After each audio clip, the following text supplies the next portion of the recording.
The Book of Leviticus, Vayikra, Chapter 1. And Yahuwah called to Moshe, and spoke to him from the tent of appointment, saying, Speak to the children of Israel, and say to them, When any one of you brings an offering to Yahuwah, you bring your offering of the livestock, of the herd, or of the flock. If his offering is an ascending offering of the herd, let him bring a male, a perfect one. Let him bring it at the door of the tent of appointment for his acceptance before Yahuwah. And he shall lay his hand on the head of the ascending offering, and it shall be accepted on his behalf, to make atonement for him. And he shall slay the bull before Yahuwah. And the sons of Aharon, the priests, shall bring the blood and sprinkle the blood all around on the slaughter place, which is at the door of the tent of appointment. And he shall skin the ascending offering and cut it into pieces. And the sons of Aharon the priest shall put fire on the slaughter place, and lay the wood in order on the fire. And the sons of Aharon the priest shall arrange the pieces, with the head and the fat on the wood which is on the fire on the slaughter place. But its entrails and its legs he washes with water. And the priest shall burn all of it on the slaughter place as an ascending offering, an offering made by fire, a sweet fragrance to Yahuwah. And if his offering is from the flock, from the sheep, or from the goats as an ascending offering, let him bring a male, a perfect one, and he shall slay it on the north side of the slaughter place before Yahuwah.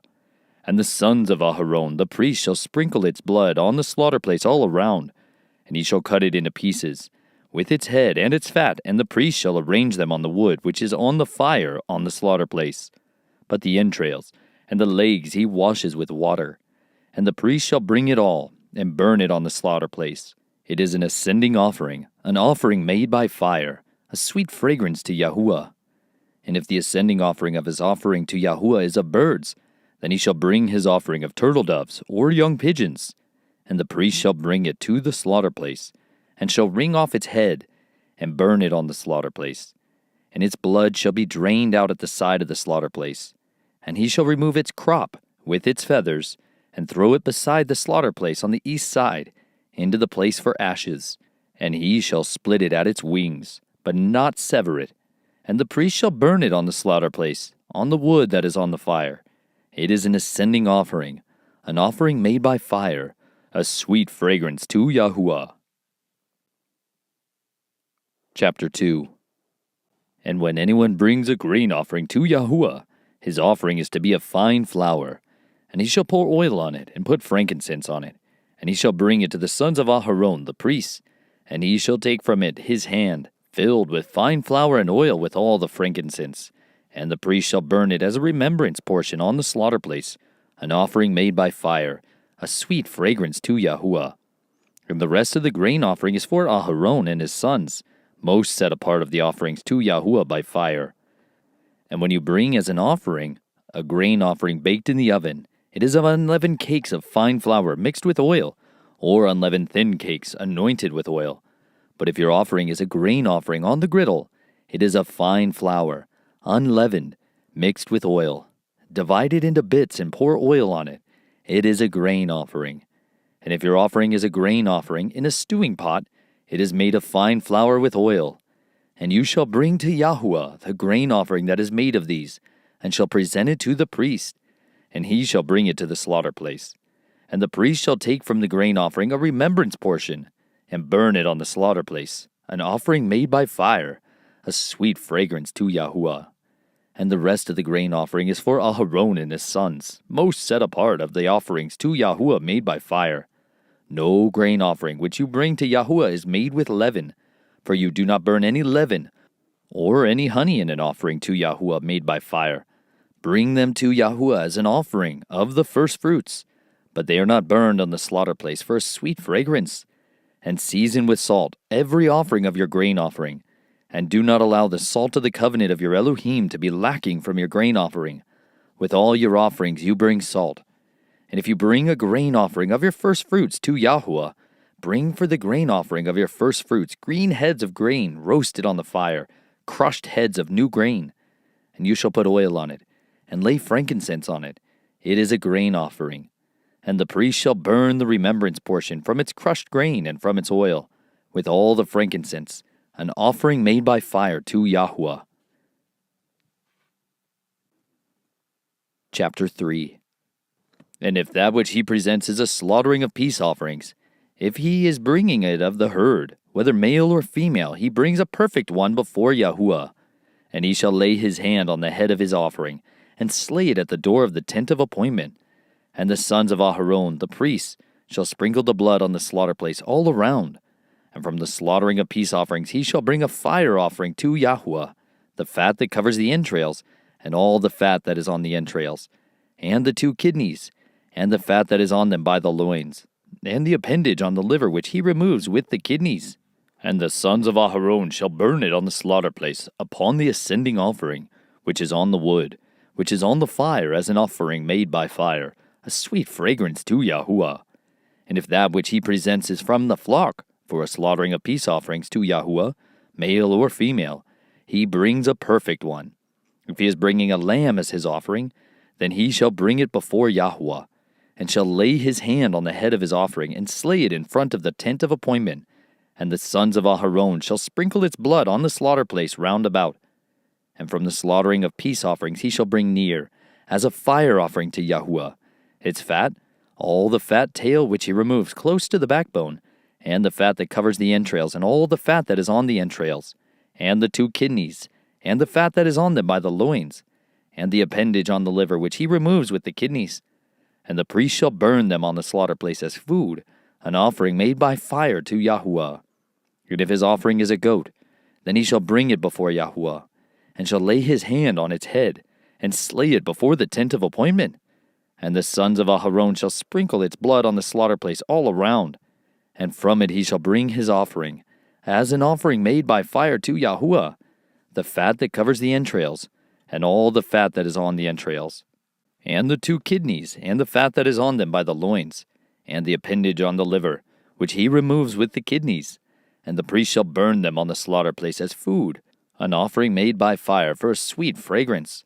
All the fat belongs to Yahuwah, an everlasting law throughout your generations in all your dwellings.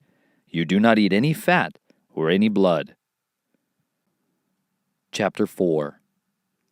And Yahuwah spoke to Moshe, saying, Speak to the children of Israel, saying, When a being sins by mistake against any of the commands of Yahuwah, which are not to be done, and shall do any of them, if the appointed priest sins, bringing guilt on the people, then he shall bring to Yahuwah for his sin which he has sinned a young bull, a perfect one, as a sin offering. And he shall bring the bull to the door of the tent of appointment before Yahuwah, and shall lay his hand on the bull's head, and slay the bull before Yahuwah. And the appointed priest shall take some of the bull's blood and bring it to the tent of appointment. And the priest shall dip his finger in the blood and sprinkle some of the blood 7 times before Yahuwah, in front of the veil of the set-apart place. And the priest shall put some of the blood on the horns of the slaughter place of sweet incense before Yahuwah, which is in the tent of appointment, and pour all the blood of the bull at the base of the slaughter place of the ascending offering, which is at the door of the tent of appointment. Then he takes all the fat of the bull as the sin offering, the fat that covers the entrails, and all the fat which is on the entrails, and the 2 kidneys, and the fat that is on them by the loins, and the appendage on the liver, which he removes with the kidneys, as it was taken from the bull of the slaughtering of peace offerings. And the priest shall burn them on the slaughter place of the ascending offering. But the skin of the bull, and all its flesh with its head and legs, its entrails and dung, all of the bull, he shall bring outside the camp to a clean place, where the ashes are poured out, and burn it on wood with fire. When the ashes are poured out, it is burned. And if the entire congregation of Israel strays by mistake, and the matter has been hidden from the eyes of the assembly, and they have done against any of the commands of Yahuwah, which are not to be done, and shall be guilty, when the sin which they have sinned becomes known, then the assembly shall bring a young bull for the sin, and bring it before the tent of appointment. And the elders of the congregation shall lay their hands on the head of the bull before Yahuwah, and the bull shall be slain before Yahuwah. And the anointed priest shall bring some of the bull's blood to the tent of appointment, and the priest shall dip his finger in the blood and sprinkle it 7 times before Yahuwah in front of the veil, and put some of the blood on the horns of the slaughter place which is before Yahuwah, which is in the tent of appointment, and pour all the blood at the base of the slaughter place of ascending offerings, which is at the door of the tent of appointment. Then he takes all the fat from it, and shall burn it on the slaughter place, and he shall do with the bull as he did with the bull as a sin offering, so shall he do it. And the priest shall make atonement for them, and it shall be forgiven them. And he shall bring the bull outside the camp, and burn it as he burned the first bull. It is a sin offering for the assembly. When a ruler sins, and by mistake has done against any of the commands of Yahuwah his Elohim, which are not to be done, and shall be guilty, or if his sin which he has sinned is made known to him, then he shall bring as his offering a buck of the goats, a male, a perfect one, and he shall lay his hand on the head of the goat, and shall slay it at the place where they slay the ascending offering before Yahuwah. It is a sin offering. And the priest shall take some of the blood of the sin offering with his finger, and shall put it on the horns of the slaughter place of ascending offerings, and pour its blood at the base of the slaughter place of ascending offering, and burn all its fat on the slaughter place, like the fat of the slaughtering of the peace offerings. And the priest shall make atonement for him for his sin, and it shall be forgiven him. And if any being of the people of the land sins by mistake by doing against any of the commands of Yahuwah, which are not to be done, and shall be guilty, or if his sin which he has sinned shall be made known to him, then he shall bring as his offering a female goat, a perfect one, for his sin which he has sinned. And he shall lay his hand on the head of the sin offering, and slay the sin offering at the place of the ascending offering. And the priest shall take some of its blood with his finger, and shall put it on the horns of the slaughter place of ascending offering, and pour all the blood at the base of the slaughter place. Then remove all its fat, as fat is removed from the slaughtering of the peace offerings, and the priest shall burn it on the slaughter place for a sweet fragrance to Yahuwah. And the priest shall make atonement for him, and it shall be forgiven him. And if he brings a lamb as his sin offering, he brings a female, a perfect one, and he shall lay his hand on the head of the sin offering, and slay it as a sin offering at the place where they slay the ascending offering. And the priest shall take some of the blood of the sin offering with his finger, and shall put it on the horns of the slaughter place of ascending offering, and pour all the blood at the base of the slaughter place. Then he removes all its fat, as the fat of the lamb is removed from the slaughtering of the peace offerings. And the priest shall burn it on the slaughter place according to the fire offerings to Yahuwah. So the priest shall make atonement for his sin, that he has sinned, and it shall be forgiven him. Chapter 5. And when a being sins in that he has heard the voice of swearing, and is a witness, or has seen, or has known, but does not reveal it, he shall bear his crookedness. Or when a being touches any unclean matter, or the carcass of an unclean beast, or the carcass of unclean livestock, or the carcass of unclean creeping creatures, and it has been hidden from him, he is unclean and guilty. Or when he touches uncleanness of man, any of his uncleanness by which he is unclean, and it has been hidden from him, when he shall know it, then he shall be guilty. Or when a being swears, speaking rashly with his lips to do evil or to do good, whatever it is that a man swears rashly with an oath, and it has been hidden from him, when he shall know it, then he shall be guilty of one of these. And it shall be when he is guilty of one of these that he shall confess that in which he has sinned, and shall bring his guilt offering to Yahuwah for his sin which he has sinned, a female from the flock, a lamb or a female goat as a sin offering, and the priest shall make atonement for him for his sin. And if he is unable to bring a lamb, then he shall bring to Yahuwah, he who has sinned, 2 turtle doves, or 2 young pigeons, one for a sin offering, and the other for an ascending offering. And he shall bring them to the priest, who shall bring near that which is for the sin offering first, and nip off its head from its neck, but not sever it. And he shall sprinkle some of the blood of the sin offering on the side of the slaughter place, and the rest of the blood shall be drained out at the base of the slaughter place. It is a sin offering. And he shall prepare the second as an ascending offering, according to the right ruling. And the priest shall make atonement for him, for his sin which he has sinned, and it shall be forgiven him. But if he is unable to bring 2 turtle doves, or 2 young pigeons, then he who sinned shall bring for his offering 1/10 an ephah of fine flour as a sin offering. He puts no oil on it, nor does he put any frankincense on it, for it is a sin offering. And he shall bring it to the priest, and the priest shall take his hand filled with it as a remembrance portion, and burn it on the slaughter place, according to the offerings made by fire to Yahuwah. It is a sin offering.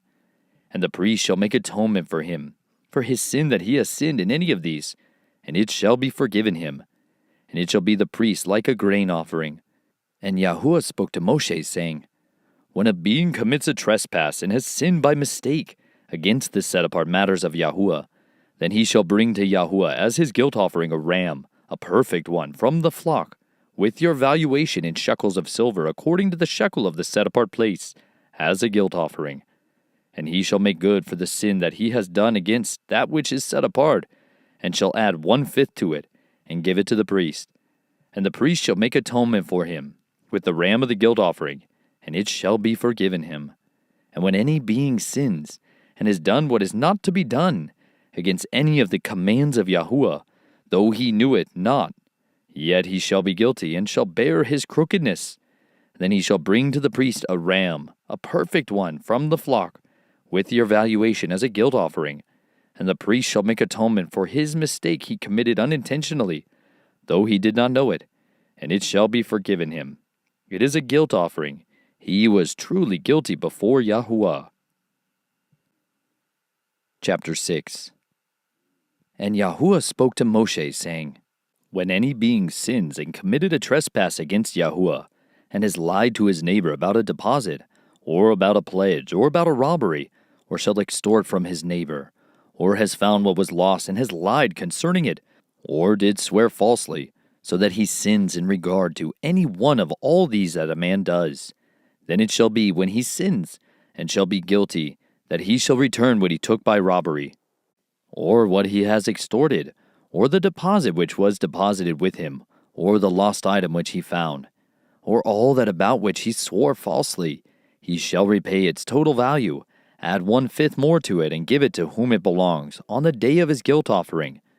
Then he brings his guilt offering to Yahuwah, a ram, a perfect one, from the flock, with your valuation as a guilt offering to the priest. And the priest shall make atonement for him before Yahuwah, and he shall be forgiven for whatever he did that made him guilty. And Yahuwah spoke to Moshe, saying, Command Aharon and his sons, saying, This is the Torah of the ascending offering. This is the ascending offering, because it is burned on the slaughter place all night until morning, and the fire of the slaughter place is kept burning on it. And the priest shall put on his linen garment, and put his linen trousers on his body, and shall take up the ashes of the ascending offering which the fire has consumed on the slaughter place, and shall put them beside the slaughter place. And he shall take off his garments, and put on other garments, and shall bring the ashes outside the camp to a clean place. And the fire on the slaughter place is kept burning on it, and it is not put out. And the priest shall burn wood on it every morning, and shall arrange the ascending offering on it, and shall burn on it the fat of the peace offerings. Fire is continually kept burning on the slaughter place. It is not put out. And this is the Torah of the grain offering. The sons of Aharon shall bring it near before Yahuwah, in front of the slaughter place, and shall take from it with his hand from the fine flour of the grain offering, and from its oil, and all the frankincense which is on the grain offering, and shall burn it on the slaughter place for a sweet fragrance, as its remembrance portion to Yahuwah. Then Aharon and his sons eat the rest of it. It is eaten with unleavened bread in the set-apart place. They eat it in the courtyard of the tent of appointment. It is not baked with leaven. I have given it to them as their portion of my offerings made by fire. It is most set apart, like the sin offering and the guilt offering. All the males among the children of Aharon eat it, a law forever in your generations concerning the offerings made by fire to Yahuwah. All that touches them is to be set apart.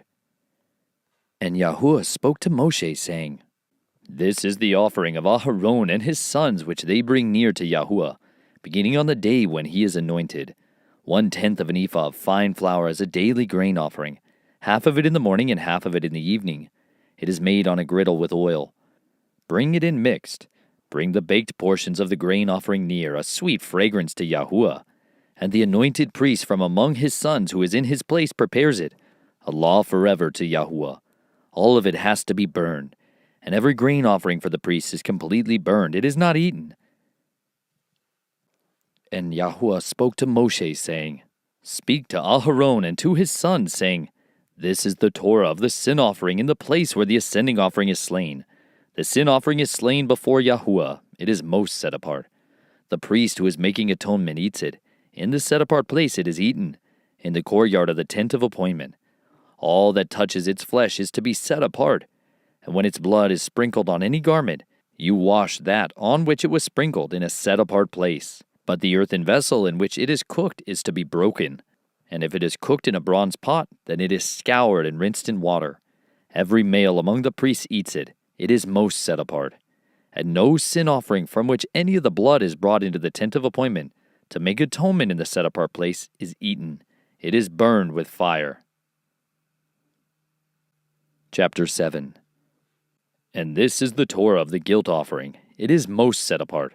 The guilt offering is slain in the place where they slay the ascending offering, and its blood is sprinkled on the slaughter place all around.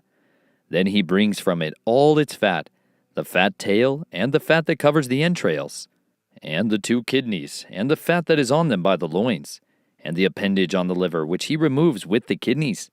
And the priest shall burn them on the slaughter place as an offering made by fire to Yahuwah. It is a guilt offering. Every male among the priests eats it. It is eaten in the set-apart place. It is most set apart. The guilt offering is like the sin offering. There is one Torah for them both. The priest who makes atonement with it, it is his. And the priest who brings anyone's ascending offering, the skin of the ascending offering, which he has brought, is the priest's. It is his. And every grain offering that is baked in the oven, and all that is prepared in the stewing pot, or on a griddle, is the priest who brings it. It is his. And every grain offering mixed with oil or dry is for all the sons of Aharon, for all alike. And this is the Torah of the slaughtering of peace offerings, which is brought to Yahuwah. If he brings it for a thanksgiving, then he shall bring with the slaughtering of thanksgiving unleavened cakes mixed with oil, and unleavened thin cakes anointed with oil, or cakes of finely blended flour mixed with oil. Beside the cakes he brings as his offering leavened bread together with the slaughtering of thanksgiving of his peace offerings. And from it he shall bring 1 cake from each offering as a contribution to Yahuwah. To the priest who sprinkles the blood of the peace offerings, it is his. As for the flesh of the slaughtering of his peace offerings for thanksgiving, it is eaten the same day it is offered. He does not leave any of it until morning. And if the slaughtering he brings as a vow or a voluntary offering, it is eaten the same day that he brings his slaughtering, and what is left of it is eaten the next day. But whatever is left of the flesh of the slaughtering on the 3rd day is burned with fire. However, if any of the flesh of the slaughtering of his peace offerings is eaten at all on the 3rd day, it is not accepted. It is not reckoned to him who brings it. It is unclean to him, and the being who eats of it bears his crookedness. And the flesh that touches that which is unclean is not eaten. It is burned with fire. And as for the clean flesh, all who are clean eat of it. But the being who eats the flesh of the slaughtering of peace offerings that belongs to Yahuwah while he is unclean, that being shall be cut off from his people. And when a being who touches that which is unclean, of the uncleanness of man or of the uncleanness of beasts, or any unclean abomination, and shall eat the flesh of the slaughtering of peace offerings that belongs to Yahuwah, that being shall be cut off from his people. And Yahuwah spoke to Moshe, saying, Speak to the children of Israel, saying, Do not eat any fat of bull or sheep or goat, and the fat of a dead body, and the fat of what is torn is used for any purpose, but you do not eat it at all. For whoever eats the fat of the beast, which men bring as an offering made by fire to Yahuwah, even the being who eats it shall be cut off from his people. And do not eat any blood in any of your dwellings, of bird or of beast. Any being who eats any blood, even that being shall be cut off from his people. And Yahuwah spoke to Moshe, saying, Speak to the children of Israel, saying, He who brings his slaughtering of peace offerings to Yahuwah brings his offering to Yahuwah from the slaughtering of his peace offerings. With his own hands he brings the offerings made by fire to Yahuwah. He brings the fat with the breast to be waved as a wave offering before Yahuwah. And the priest shall burn the fat on the slaughter place, but the breast shall be Aharon and his sons. And the right thigh you give to the priest as a contribution from the slaughtering of your peace offerings. He among the sons of Aharon who brings the blood of the peace offerings, and the fat, the right thigh is his for a portion. For the breast of the wave offering and the thigh of the contribution I have taken from the children of Israel, from the slaughterings of their peace offerings. And I give them to Aharon the priest and to his sons, as a law forever from the children of Israel.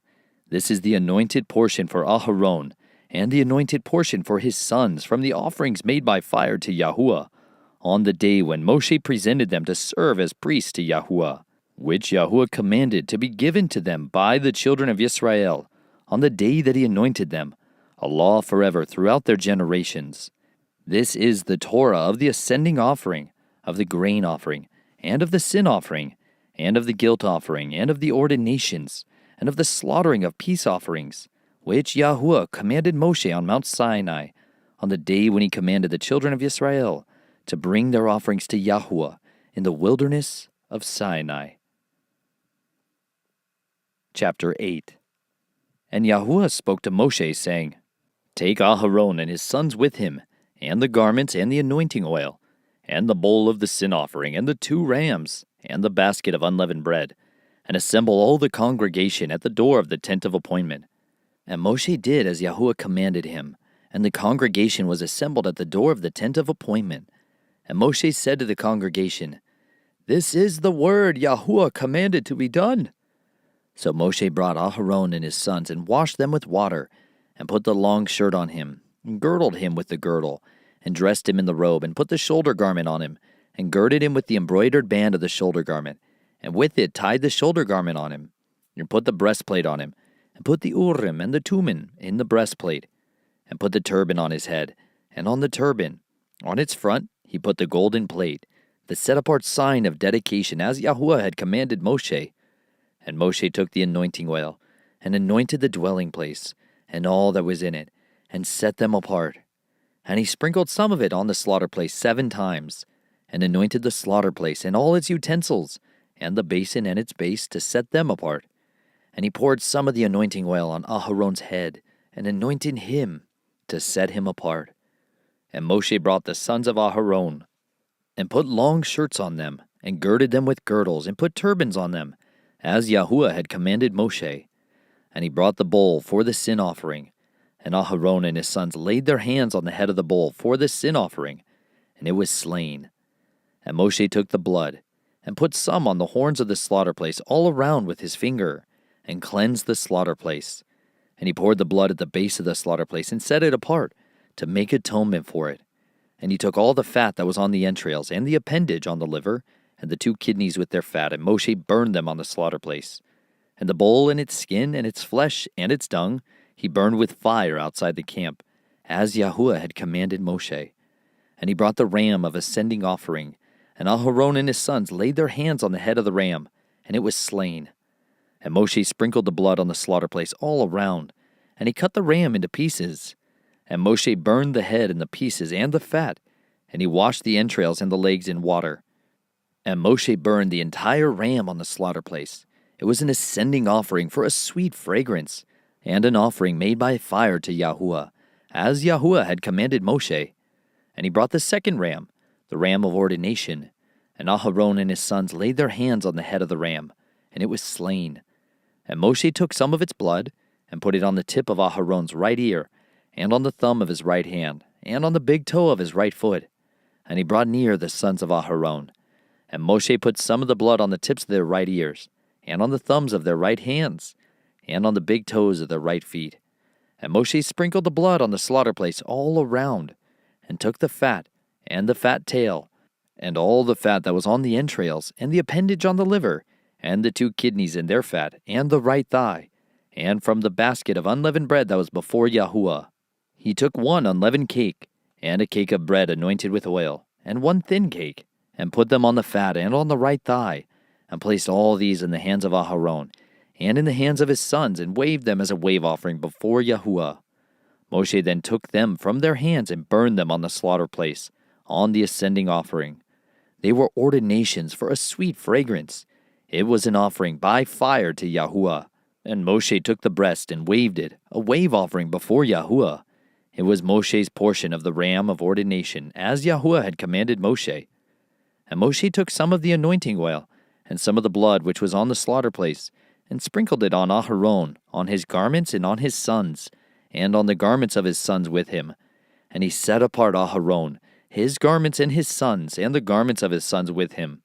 And Moshe said to Aharon and his sons, Cook the flesh at the door of the tent of appointment, and eat it there with the bread that is in the basket of the ordination, as I've commanded, saying, Aharon and his sons are to eat it. Then burn the rest of the flesh and the bread with fire, and do not go outside the door of the tent of appointment for 7 days, until the days of your ordination are completed, for he fills your hands for 7 days. Yahuwah has commanded to do, as he has done this day, to make atonement for you, and stay at the door of the tent of appointment day and night for 7 days. And you shall guard the duty of Yahuwah, and not die, for so I have been commanded. And Aharon and his sons did all the words that Yahuwah had commanded by the hand of Moshe. Chapter 9. And on the 8th day it came to be that Moshe called Aharon and his sons and the elders of Israel. And he said to Aharon, Take for yourself a young bull as a sin offering, and a ram as an ascending offering, a perfect one, and bring them before Yahuwah. And speak to the children of Israel, saying, Take a male goat as a sin offering, and a calf, and a lamb, both a year old, perfect ones as an ascending offering, and a bull, and a ram as peace offerings, to slaughter before Yahuwah, and a grain offering mixed with oil, for today Yahuwah shall appear to you. And they took what Moshe commanded before the tent of appointment, and all the congregation drew near and stood before Yahuwah. And Moshe said, This is the word which Yahuwah commanded you to do, so that the esteem of Yahuwah appears to you. And Moshe said to Aharon, Go to the slaughter place and prepare your sin offering and your ascending offering, and make atonement for yourself and for the people, and make the offering of the people and make atonement for them, as Yahuwah has commanded. So Aharon came near to the slaughter place, and slew the calf of the sin offering which was for himself. And the sons of Aharon brought the blood to him, and he dipped his finger in the blood, and put it on the horns of the slaughter place, and poured the blood at the base of the slaughter place. And the fat and the kidneys and the appendage on the liver of the sin offerings he burned on the slaughter place, as Yahuwah had commanded Moshe. And the flesh and the skin he burned with fire outside the camp. And he slew the ascending offering. And the sons of Aharon presented to him the blood, which he sprinkled on the slaughter place all around. And they presented the ascending offering to him, with its pieces and head, and he burned them on the slaughter place. And he washed the entrails and the legs, and burned them with the ascending offering on the slaughter place. And he brought the people's offering, and took the goat, which was the sin offering for the people, and slew it, and made it a sin offering, like the first one.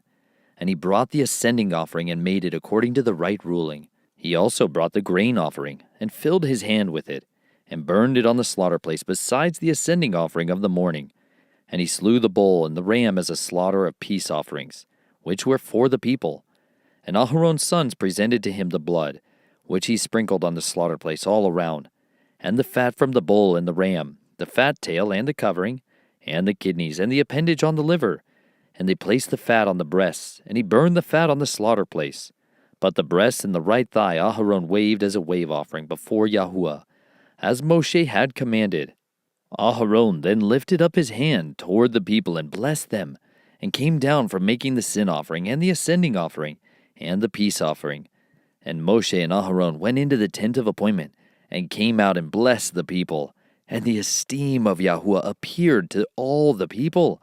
And fire came out from before Yahuwah, and consumed the ascending offering, and the fat on the slaughter place. And all the people saw, and cried aloud, and fell on their faces. Chapter 10. And Nadab and Abihu, the sons of Aharon, each took his fire holder, and put fire in it, and put incense on it, and brought strange fire before Yahuwah, which he had not commanded them. And fire came out from Yahuwah, and consumed them, and they died before Yahuwah. Then Moshe said to Aharon, This is what Yahuwah spoke, saying, By those who come near me, let me be set apart, and before all the people let me be esteemed. And Aharon was silent. And Moshe called to Mishael and to Elzaphan, the sons of Uzziel, the uncle of Aharon, and said to them, Come near, take your brothers from before the set-apart place out of the camp. So they came near and took them by their long shirts out of the camp, as Moshe had said. And Moshe said to Aharon and to Eleazar and to Ithamar his sons, Do not unbind your heads, nor tear your garments, lest you die, and wrath come upon all the people. But let your brothers, all the house of Israel, bewail the burning which Yahuwah has kindled. And do not go out from the door of the tent of appointment, lest you die, for the anointing oil of Yahuwah is upon you. And they did according to the word of Moshe. And Yahuwah spoke to Aharon, saying, Do not drink wine or strong drink, you nor your sons with you, when you go into the tent of appointment, lest you die, a law forever throughout your generations, so as to make a distinction between the set apart and the profane, and between the unclean and the clean, and to teach the children of Israel all the laws which Yahuwah has spoken to them by the hand of Moshe.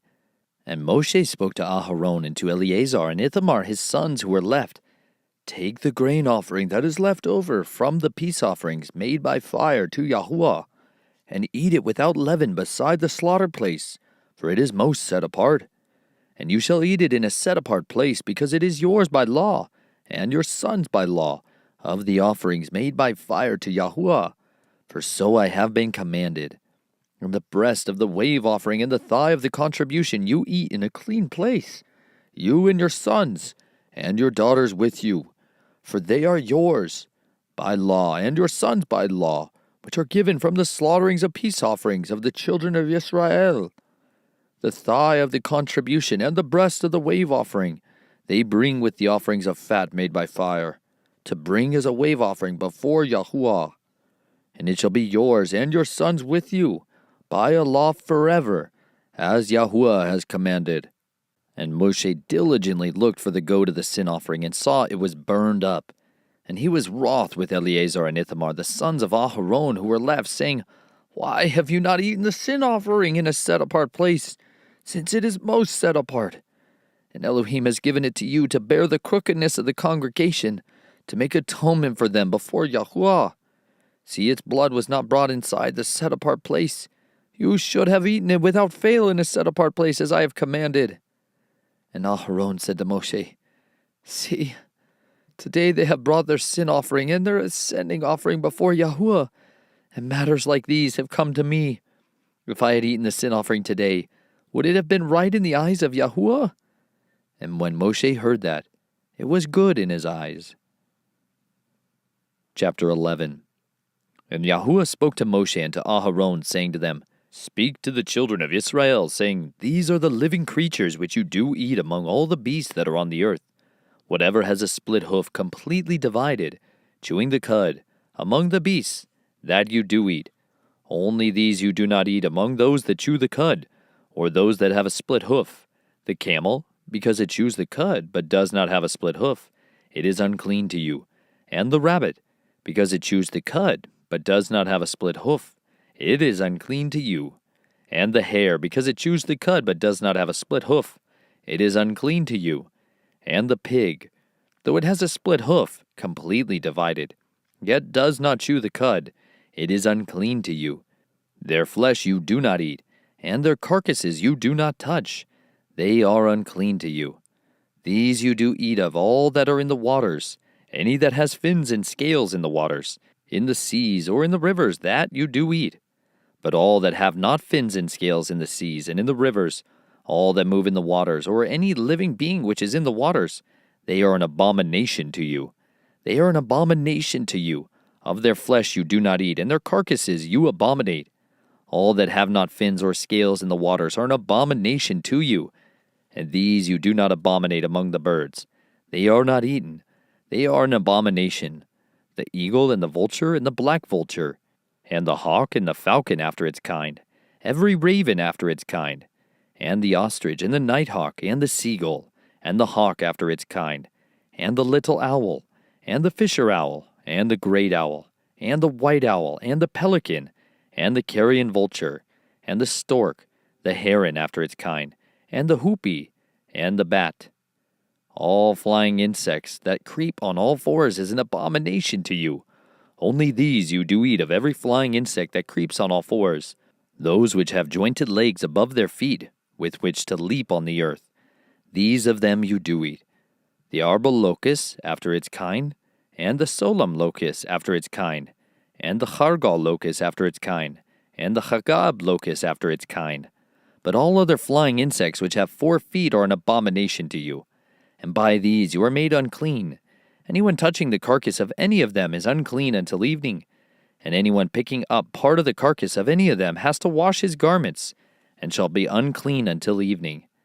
Every beast that has a split hoof, not completely divided, or does not chew the cud is unclean to you. Anyone who touches their carcass is unclean. And whatever goes on its paws, among all the creatures that go on all fours, those are unclean to you. Anyone who touches their carcasses is unclean until evening.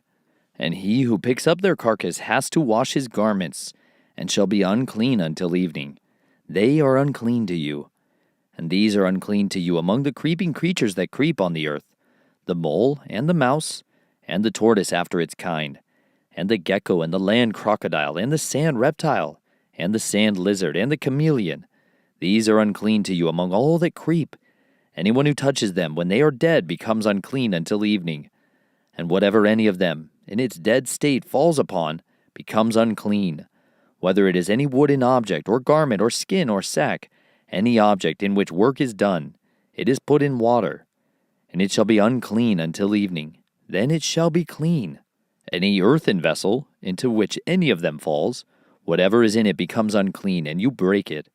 Any of the food which might be eaten, on which water comes, becomes unclean, and any drink which might be drunk from it becomes unclean. And on whatever any of their carcasses falls becomes unclean. An oven or a cooking range, it is broken down.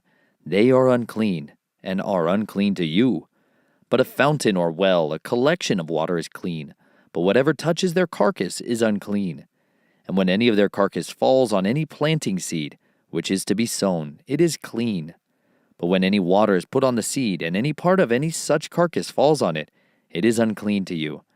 And when any of the beasts which are yours for food dies, he who touches its carcass becomes unclean until evening. And he who eats of its carcass has to wash his garments, and shall be unclean until evening. And he who picks up its carcass has to wash his garments, and shall be unclean until evening. And every swarming creature, the one that swarms on the earth, is an abomination, it is not eaten. And whatever crawls on its stomach, and whatever goes on all fours, and whatever has many feet among all swarming creatures, the one swarming on the earth, these you do not eat, for they are an abomination. Do not make yourselves abominable with any swarming creature, the one swarming, and do not make yourselves unclean with them, lest you be defiled by them. For I am Yahweh your Elohim, and you shall set yourselves apart, and you shall be set apart, for I am set apart. And do not defile yourselves with any swarming creature, the one creeping on the earth. For I am Yahuwah, who is bringing you up out of the land of Mitzrayim, to be your Elohim. And you shall be set apart, for I am set apart. This is the Torah of the beasts, and the birds, and every living being, the creeping creature in the waters, and of every being that swarms on the earth, to make a distinction between the unclean and the clean, and between the living creature that is eaten, and the living creature that is not eaten. Chapter 12. And Yahuwah spoke to Moshe, saying, Speak to the children of Israel, saying, When a woman has conceived and has given birth to a male, then she shall be unclean 7 days. As in the days of her monthly separation she is unclean, and on the 8th day the flesh of his foreskin is circumcised, and she remains in the blood of her cleansing 33 days. She does not touch whatever is set apart, and she does not come into the set-apart place until the day of her cleansing are completed.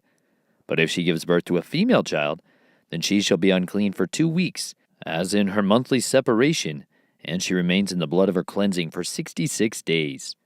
And when the days of her cleansing are completed, for a son or for a daughter, she brings to the priest a lamb, a year old, as an ascending offering, and a young pigeon, or a turtle dove as a sin offering, to the door of the tent of appointment.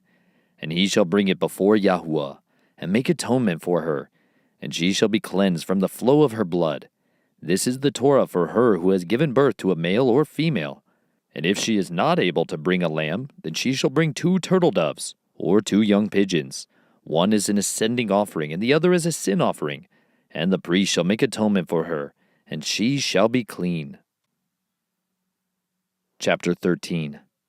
And Yahuwah spoke to Moshe and to Aharon, saying, When a man has on the skin of his body a swelling, a scab, or a bright spot, and it shall become on the skin of his body like a leprous infection, then he shall be brought to Aharon the priest, or to one of his sons of the priests. And the priest shall look at the infection on the skin of the body, and if the hair on the infection is turned white, and the infection appears to be deeper than the skin of his body, it is a leprous infection, and the priest shall look at him and pronounce him unclean. But if the bright spot is white on the skin of his body, and does not appear to be deeper than the skin, and its hair has not turned white, then the priest shall shut up the infected one 7 days. And the priest shall look at him on the 7th day and see if the infection appears to be as it was, and the infection has not spread on the skin. Then the priest shall shut him up another 7 days. And the priest shall look at him again on the 7th day and see if the infection has darkened, and the infection has not spread on the skin. Then the priest shall pronounce him clean. It is a scab, and he shall wash his garments and be clean. But if the scab spreads further over the skin, after he has been seen by the priest for his cleansing, he shall be seen by the priest again. And the priest shall look, and see if the scab has spread on the skin. Then the priest shall pronounce him unclean. It is leprosy. When the infection of leprosy is on a man, then he shall be brought to the priest.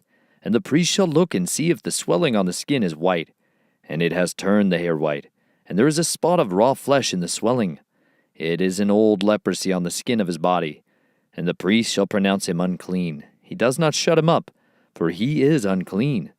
And if leprosy breaks out over all the skin, and the leprosy shall cover all the skin of the infected one, from his head to his foot, wherever the priest looks, then the priest shall look and see if the leprosy has covered all his body. He shall pronounce the infected one clean. It has all turned white, he is clean. But the day raw flesh appears on him, he is unclean. And the priest shall look at the raw flesh and pronounce him to be unclean. The raw flesh is unclean, it is leprosy. Or when the raw flesh changes and turns white again, he shall come to the priest. And the priest shall look at him, and see if the infection is turned white. Then the priest shall pronounce the infected one clean. He is clean. And when the body has a boil in the skin, and it is healed, and in the place of the boil there comes a white swelling or a bright spot, reddish white, then it shall be seen by the priest. And the priest shall look and see if it appears deeper than the skin, and its hair has turned white. The priest shall pronounce him unclean. It is a leprous infection which has broken out of the boil. But if the priest looks at it and sees no white hairs in it, and it is not deeper than the skin, but is faded, then the priest shall shut him up 7 days. And if it is spread further over the skin, then the priest shall pronounce him unclean. It is a leprous infection. But if the bright spot stays in its place, it has not spread. It is the scar of the boil, and the priest shall pronounce him clean. Or when the body receives a burn on its skin by fire, and the raw flesh of the burn shall become a bright spot, reddish white or white, then the priest shall look at it and see if the hair of the bright spot has turned white, and it appears deeper than the skin. It is leprosy broken out in the burn, and the priest shall pronounce him unclean. It is a leprous infection. But if the priest looks at it and sees there are no white hairs in the bright spot, and it is not deeper than the skin, but is faded, then the priest shall shut him up 7 days. And the priest shall look at him on the 7th day. If it spreads further over the skin, then the priest shall pronounce him unclean. It is a leprous infection. But if the bright spot stays in its place and has not spread on the skin, but is faded, it is a swelling from the burn, and the priest shall pronounce him clean, for it is the scar from the burn. And when a man or woman has an infection on the head or in the beard, then the priest shall look at the infection and see if it appears deeper than the skin, and there is thin yellow hair in it. Then the priest shall pronounce him unclean. It is an eruption, a leprosy of the head or beard. But when the priest looks at the infection of the eruption and sees that it does not appear deeper than the skin, and there is no black hair in it, then the priest shall shut up the one with the infection of the eruption 7 days. And on the 7th day the priest shall look at the infection and see if the eruption has not spread, and there is no yellow hair in it, and the eruption does not appear deeper than the skin. Then he shall shave himself, but the eruption he does not shave. And the priest shall shut him up, the one with the eruption, another 7 days. And on the 7th day the priest shall look at the eruption and see if the eruption is not spread over the skin, and does not appear deeper than the skin, then the priest shall pronounce him clean. And he shall wash his garments, and he shall be clean. But if the eruption spreads further over the skin after his cleansing, then the priest shall look at him and see if the eruption is spread over the skin. The priest need not seek for yellow hair. He is unclean. But if the eruption appears to have stayed, and there is black hair grown up in it, the eruption is healed. He is clean, and the priest shall pronounce him clean. And when a man or a woman has bright spots on the skin of the body, white bright spots, then the priest shall look and see if the bright spots on the skin of the body are dull white. It is a white spot that grows on the skin. He is clean. And when a man loses the hair of his head, he is bald. He is clean. And if the hair has fallen from his forehead, he is bald on the forehead. He is clean. And when there is on the bald head or bald forehead a reddish-white infection, it is leprosy breaking out on his bald head or his bald forehead. And the priest shall look at it and see if the swelling of the infection is reddish-white on his bald head or on his bald forehead, as the appearance of leprosy on the skin of the body. He is a leprous man. He is unclean. The priest shall pronounce him unclean without fail. His infection is on his head. As for the leper who has the infection, his garments are torn and his head is uncovered, and he has to cover his upper lip and cry, "Unclean! Unclean!" He is unclean all the days he has the infection. He is unclean. He is unclean, and he dwells alone. His dwelling place is outside the camp. And when a garment has an infection of leprosy in it, in a woolen garment or in a linen garment, or in the warp or in the weft of linen, or wool or in leather or in any leather work, and the infection shall be greenish or reddish in the garment, or in the leather, in the warp or in the weft, or in any leather object, it is an infection of leprosy, and shall be shown to the priest. And the priest shall look at the infection, and shut up the infected 7 days. And he shall look at the infection on the 7th day. And when the infection is spread in the garment, or in the warp, or in the weft, or in the leather, or any leather work, the infection is an active leprosy. It is unclean. And he shall burn that garment, or the warp, or the weft, in wool, or in linen, or any leather object in which the infection is, for it is an active leprosy. It is burned with fire. But if the priest looks and sees that the infection has not spread in the garment, or in the warp, or in the weft, or in any leather object, then the priest shall give command, and they shall wash that in which the infection is, and he shall shut it up another 7 days. And the priest shall look at the infection after it has been washed, and see if the infection has not changed its appearance.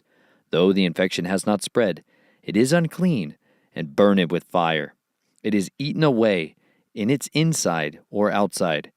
And if the priest shall look and see that the infection has faded after washing it, then he shall tear it out of the garment, or out of the warp, or out of the weft, or out of the leather. And if it is still seen in the garment, or in the warp, or in the weft, it is a spreading infection. Burn it with fire, that in which the infection is.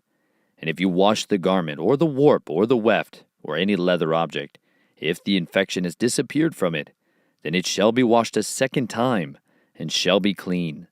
This is the Torah of the infection of leprosy in a garment of wool, or linen, or in the warp, or in the weft, or in any leather object, to pronounce it clean, or to pronounce it unclean. Chapter 14.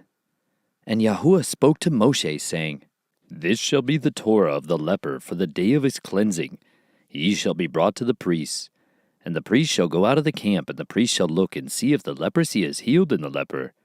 Then the priest shall command, and he shall take for him who is to be cleansed 2 live and clean birds, and cedar wood, and scarlet, and hyssop. And the priest shall command, and he shall slay one of the birds in an earthen vessel over running water.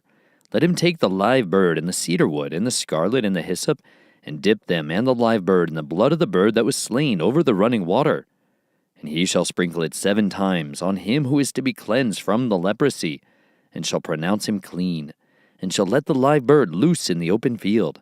And he who is to be cleansed shall wash his garments, and shall shave off all his hair, and wash himself in water, and shall be clean. Then after that he comes into the camp, but shall stay outside his tent 7 days. And on the 7th day it shall be that he shaves all the hair off his head, and his beard, and his eyebrows, even all his hair he shaves off. And he shall wash his garments, and wash his body in water, and shall be clean. And on the 8th day he takes 2 male lambs, perfect ones, and 1 ewe lamb a year old, a perfect one, and 3/10 of an ephah of fine flour mixed with oil as a grain offering, and 1 log of oil. And the priest who is cleansing shall present the man who is to be cleansed with these offerings before Yahuwah at the door of the tent of appointment. And the priest shall take 1 male lamb and bring it as a guilt offering, and the log of oil, and wave them as a wave offering before Yahuwah. And he shall slay the lamb in the place where he slays the sin offering and the ascending offering in a set-apart place. For the guilt offering, like the sin offering, belongs to the priest. It is most set apart. And the priest shall take some of the blood of the guilt offering, and the priest shall put it on the tip of the right ear of him who is to be cleansed, and on the thumb of his right hand, and on the big toe of his right foot. And the priest shall take some of the log of oil and pour it into the palm of his own left hand. And the priest shall dip his right finger in the oil that is in his left hand, and shall sprinkle some of the oil with his finger 7 times before Yahuwah. And of the rest of the oil in his hand, the priest puts some on the tip of the right ear of him who is to be cleansed, and on the thumb of his right hand, and on the big toe of his right foot, on the blood of the guilt offering. And the rest of the oil that is in the priest's hand he puts on the head of him who is to be cleansed. And the priest shall make atonement for him before Yahuwah. And the priest shall make the sin offering and make atonement for him who is to be cleansed from his uncleanness. Then afterward he slays the ascending offering. And the priest shall offer the ascending offering and the grain offering on the slaughter place. And the priest shall make atonement for him, and he shall be clean. But if he is poor, and is unable to afford it, then he shall take 1 male lamb as a guilt offering to be waved, to make atonement for him, and 1/10 of an ephah of fine flour mixed with oil as a grain offering, and a log of oil, and 2 turtle doves, or 2 young pigeons, such as he is able to afford, and one shall be a sin offering, and the other an ascending offering. And he shall bring them to the priest on the 8th day for his cleansing, to the door of the tent of appointment, before Yahuwah. And the priest shall take the lamb of the guilt offering, and the log of oil, and the priest shall wave them as a wave offering before Yahuwah. And he shall slay the lamb of the guilt offering. And the priest shall take some of the blood of the guilt offering, and put it on the tip of the right ear of him who is to be cleansed, and on the thumb of his right hand, and on the big toe of his right foot. Then the priest pours some of the oil into the palm of his own left hand. And the priest shall sprinkle with his right finger some of the oil that is in his left hand 7 times before Yahuwah. And the priest shall put some of the oil that is in his hand on the tip of the right ear of him who is to be cleansed, and on the thumb of the right hand, and on the big toe of his right foot, on the place of the blood of the guilt offering. And the rest of the oil that is in the priest's hand he puts on the head of him who is to be cleansed, to make atonement for him before Yahuwah. And he shall prepare 1 of the turtle doves or young pigeons, such as he is able to afford. That which he is able to afford, the one is a sin offering, and the other as an ascending offering, with the grain offering. And the priest shall make atonement for him who is to be cleansed before Yahuwah. This is the Torah for one who had an infection of leprosy, who is unable to afford for his cleansing. And Yahuwah spoke to Moshe and to Aharon, saying, When you come into the land of Canaan, which I am giving you as a possession, and I put a plague of leprosy in a house in the land of your possession, then shall the one who owns the house come and inform the priest, saying, It seems to me that there is some plague in the house. And the priest shall command, and they shall empty the house, before the priest goes in to look at the plague, so that all that is in the house is not made unclean. And after that the priest goes in to look at the house. And he shall look at the plague, and see if the plague is in the walls of the house, with sunken places, greenish or reddish, which appear to be deep in the wall. Then the priest shall go out of the house, to the door of the house, and shut up the house 7 days. And the priest shall come again on the 7th day, and look and see if the plague has spread on the walls of the house. Then the priest shall command, and they shall remove the stones with the plague in them, and they shall throw them outside the city into an unclean place, while he lets the house be scraped inside all around, and the dust that they scrape off they shall pour out in an unclean place outside the city.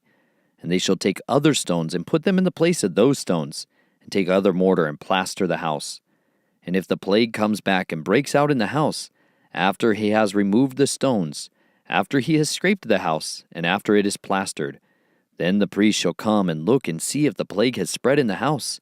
It is an active leprosy in the house. It is unclean. And he shall break down the house, its stones and its timber, and all the plaster of the house, and he shall bring them outside the city to an unclean place. And he who goes into the house, all the days while it is shut up, becomes unclean until evening. And he who lies down in the house has to wash his garments, and he who eats in the house has to wash his garments. However, if the priest indeed comes in and looks at it, and sees that the plague has not spread in the house, or after the house was plastered, then the priest shall pronounce the house clean, because the plague is healed. And to cleanse the house, he shall take 2 birds, and cedar wood, and scarlet, and hyssop. And he shall slay one of the birds in an earthen vessel over running water. And he shall take the cedar wood, and the hyssop, and the scarlet, and the live bird, and dip them in the blood of the slain bird, and in the running water, and shall sprinkle the house 7 times. He shall thus cleanse the house with the blood of the bird, and the running water, and the live bird, and with the cedar wood, and with the hyssop, and with the scarlet.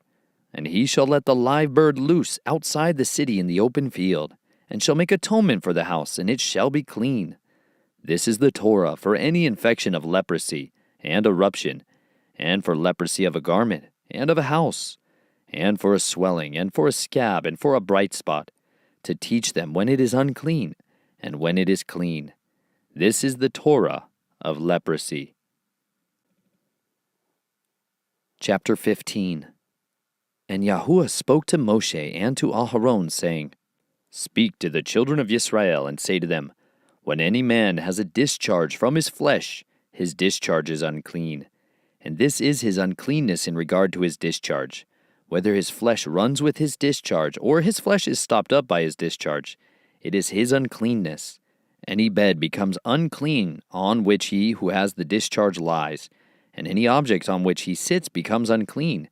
And anyone who touches his bed has to wash his garments, and shall bathe in water, and be unclean until evening. And he who sits on any object on which he who has the discharge sat has to wash his garments, and shall bathe in water, and be unclean until evening. And he who touches the flesh of him who has the discharge has to wash his garments, and shall bathe in water, and shall be unclean until evening. And when he who has the discharge spits on him who is clean, then he shall wash his garments, and shall bathe in water, and be unclean until evening. Any saddle on which he who has the discharge rides becomes unclean, and whoever touches any of that which was under him is unclean until evening. And he who is carrying them up has to wash his garments, and shall bathe in water, and be unclean until evening. And the earthen vessel which he who has the discharge touches has to be broken, and every wooden vessel has to be rinsed in water. And when he who has a discharge is cleansed of his discharge, then he shall count for himself 7 days for his cleansing, and shall wash his garments, and shall bathe his flesh in running water, and be clean. And on the 8th day he takes for himself 2 turtle doves, or 2 young pigeons, and shall come before Yahuwah to the door of the tent of appointment, and shall give them to the priest. And the priest shall prepare them, the one as a sin offering, and the other as an ascending offering. And the priest shall make atonement for him before Yahuwah because of his discharge. And when a man has an emission of semen, then he shall wash all his flesh in water, and be unclean until evening. And any garment and any leather on which there is semen shall also be washed with water, and be unclean until evening. And when a woman lies with a man, and there is an emission of semen, they both shall bathe in water, and be unclean until evening. And when a woman has a discharge, and the discharge from her flesh is blood, she has to be in her separation for 7 days. And whoever touches her is unclean until evening. And anyone who touches her bed has to wash his garments, and shall bathe in water, and be unclean until evening. And whoever touches any object that she sat on has to wash his garments, and shall bathe in water, and be unclean until evening. And if it is on the bed, or on any object on which she sits, when he touches it, he is unclean until evening. And if a man lies with her at all, and her monthly flow is on him, he shall be unclean 7 days, and any bed he lies on is unclean. And when a woman has a discharge of blood for many days, other than at the time of her monthly separation, or when she discharges beyond her usual time of monthly separation, all the days of her unclean discharge shall be as the days of her monthly separation. She is unclean. Any bed on which she lies all the days of her discharge is to her as the bed of her monthly separation, and whatever she sits on is unclean, as the uncleanness of her monthly separation. And anyone who touches them is unclean, and shall wash his garments, and shall bathe in water, and be unclean until evening. But if she is cleansed of her discharge, then she shall count for herself 7 days, and after that she is clean. And on the 8th day she takes for herself 2 turtle doves, or 2 young pigeons, and shall bring them to the priest to the door of the tent of appointment. And the priest shall prepare the one as a sin offering, and the other as an ascending offering. And the priest shall make atonement for her before Yahuwah, for the discharge of her uncleanness. Thus you shall separate the children of Israel from their uncleanness, lest they die in their uncleanness when they defile my dwelling place which is in their midst. This is the Torah for one who has a discharge, and for him who emits semen and is unclean thereby, and for her who is sick in her monthly separation, and for one who has a discharge, either man or woman, and for him who lies with an unclean woman. Chapter 16. And Yahuwah spoke to Moshe after the death of the two sons of Aharon, as they drew near before Yahuwah, and died. And Yahuwah said to Moshe, Speak to Aharon your brother, not to come in at all times to the set-apart place inside the veil, before the lid of atonement, which is on the ark, lest he die, because I appear in the cloud above the lid of atonement. With this Aharon should come into the set-apart place, with the blood of a young bull as a sin offering, and of a ram as an ascending offering. He should put on the set-apart linen long shirt, with linen trousers on his flesh, and gird himself with a linen girdle, and be dressed with a linen turban. They are set-apart garments. And he shall bathe his body in water, and shall put them on. And from the congregation of the children of Israel he takes 2 male goats as a sin offering, and 1 ram as an ascending offering. And Aharon shall bring the bull as a sin offering, which is for himself, and make atonement for himself, and for his house. And he shall take the 2 goats, and let them stand before Yahuwah at the door of the tent of appointment. And Aharon shall cast lots for the 2 goats, 1 lot for Yahuwah, and the other lot for Azazel. And Aharon shall bring the goat on which the lot for Yahuwah fell, and shall prepare it as a sin offering. But the goat on which the lot for Azazel fell is caused to stand alive before Yahuwah, to make atonement upon it, to send it into the wilderness, to Azazel. And Aharon shall bring the bull of the sin offering, which is for himself, and make atonement for himself and for his house, and shall slay the bull as the sin offering, which is for himself, and shall take a fire holder filled with burning coals of fire from the slaughter place before Yahuwah, with his hands filled with sweet incense, beaten fine, and shall bring it inside the veil. And he shall put the incense on the fire before Yahuwah, and the cloud of incense shall cover the lid of atonement, which is on the witness, lest he die. And he shall take some of the blood of the bull, and sprinkle it with his finger on the lid of atonement, on the east side. Also in front of the lid of atonement he sprinkles some of the blood with his finger 7 times. And he shall slay the goat of the sin offering, which is for the people, and shall bring its blood inside the veil, and shall do with that blood as he did with the blood of the bull, and sprinkle it on the lid of atonement, and in front of the lid of atonement. And he shall make atonement for the set-apart place, because of the uncleanness of the children of Israel, and because of their transgressions in all their sins. And so he does for the tent of appointment, which is dwelling with them in the midst of their uncleanness. And no man should be in the tent of appointment when he goes in to make atonement in the set-apart place, until he comes out. And he shall make atonement for himself, and for his household, and for all the assembly of Israel. And he shall go out to the slaughter place that is before Yahuwah, and make atonement for it. And he shall take some of the blood of the bull and some of the blood of the goat, and put it on the horns of the slaughter place all around. And he shall sprinkle some of the blood on it with his finger 7 times, and cleanse it, and set it apart from the uncleanness of the children of Israel. And when he has finished atoning for the set-apart place, and the tent of appointment, and the slaughter place, he shall bring the live goat. Then Aharon shall lay both his hands on the head of the live goat, and shall confess over it all the crookedness of the children of Israel, and all their transgressions in all their sins, and shall put them on the head of the goat, and shall send it away into the wilderness by the hand of a fit man. And the goat shall bear on itself all their crookednesses, to a land cut off. Thus he shall send the goat away into the wilderness. Aharon shall then come into the tent of appointment, and shall take off the linen garments which he put on when he went into the set-apart place, and shall leave them there. And he shall bathe his body in water in the set-apart place, and shall put on his garments, and shall come out and prepare his ascending offering, and the ascending offering of the people, and make atonement for himself and for the people, and burn the fat of the sin offering on the slaughter place.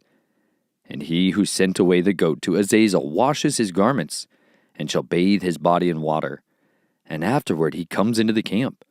And the bull for the sin offering, and the goat for the sin offering, whose blood was brought in to make atonement in the set-apart place, is brought outside the camp. And they shall burn their skins and their flesh and their dung with fire.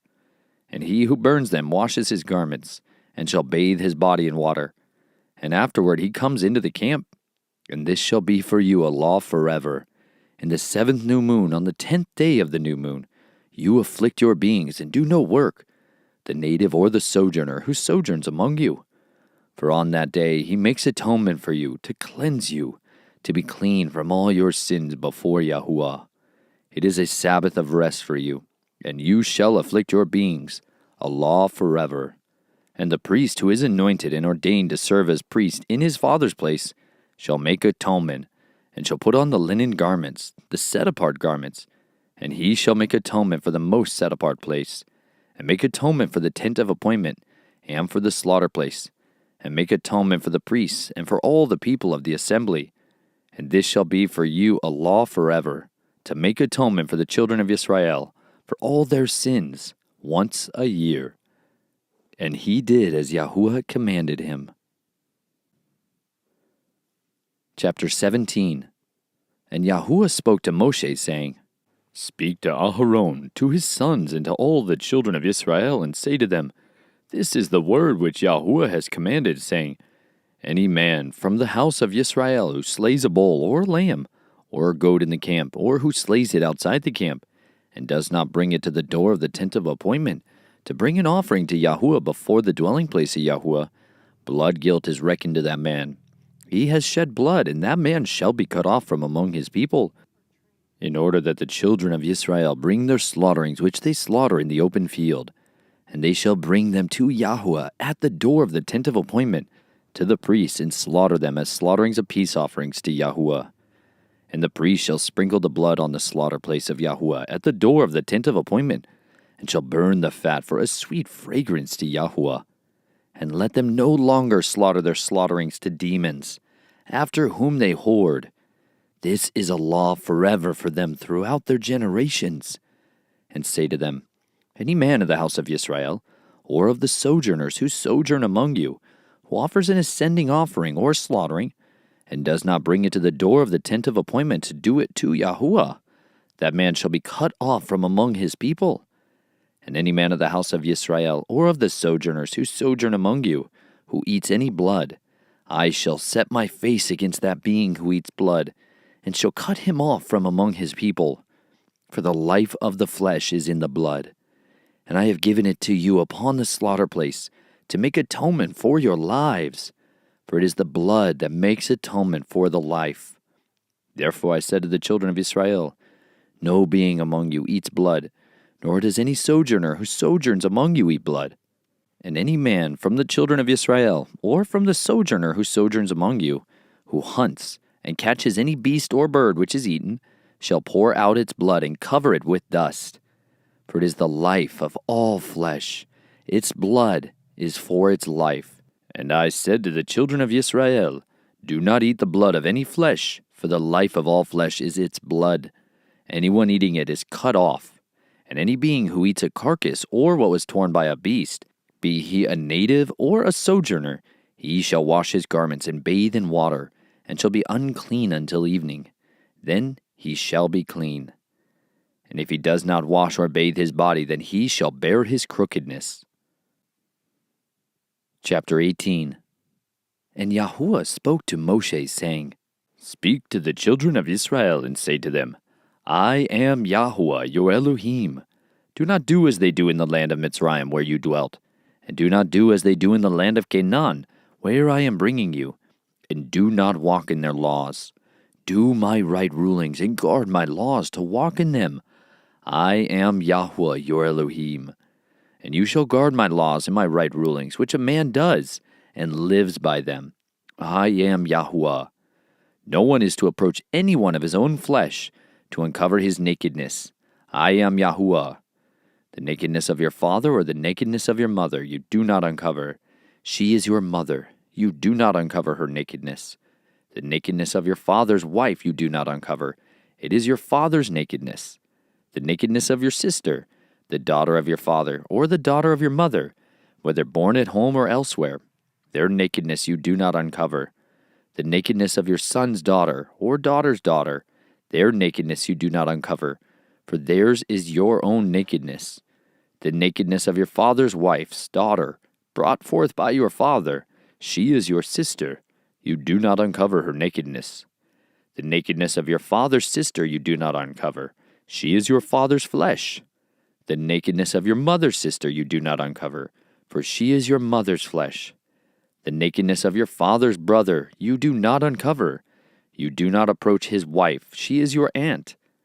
The nakedness of your daughter-in-law you do not uncover. She is your son's wife. You do not uncover her nakedness. The nakedness of your brother's wife you do not uncover. It is your brother's nakedness. The nakedness of a woman and her daughter you do not uncover, nor do you take her son's daughter or her daughter's daughter to uncover her nakedness. They are her relatives. It is wickedness.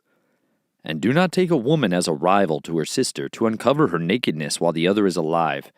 And do not approach a woman to uncover her nakedness in her monthly separation of uncleanness. And do not have intercourse with the wife of your neighbor to defile yourself with her. And do not give any of your offspring to pass through to Moloch. And do not profane the name of your Elohim. I am Yahuwah. And do not lie with a male as with a woman. It is an abomination. And do not have intercourse with any beast to defile yourself with it. And a woman does not stand before a beast to mate with it. It is a perversion. Do not defile yourself with all these. For by all these the nations are defiled, which I am driving out before you.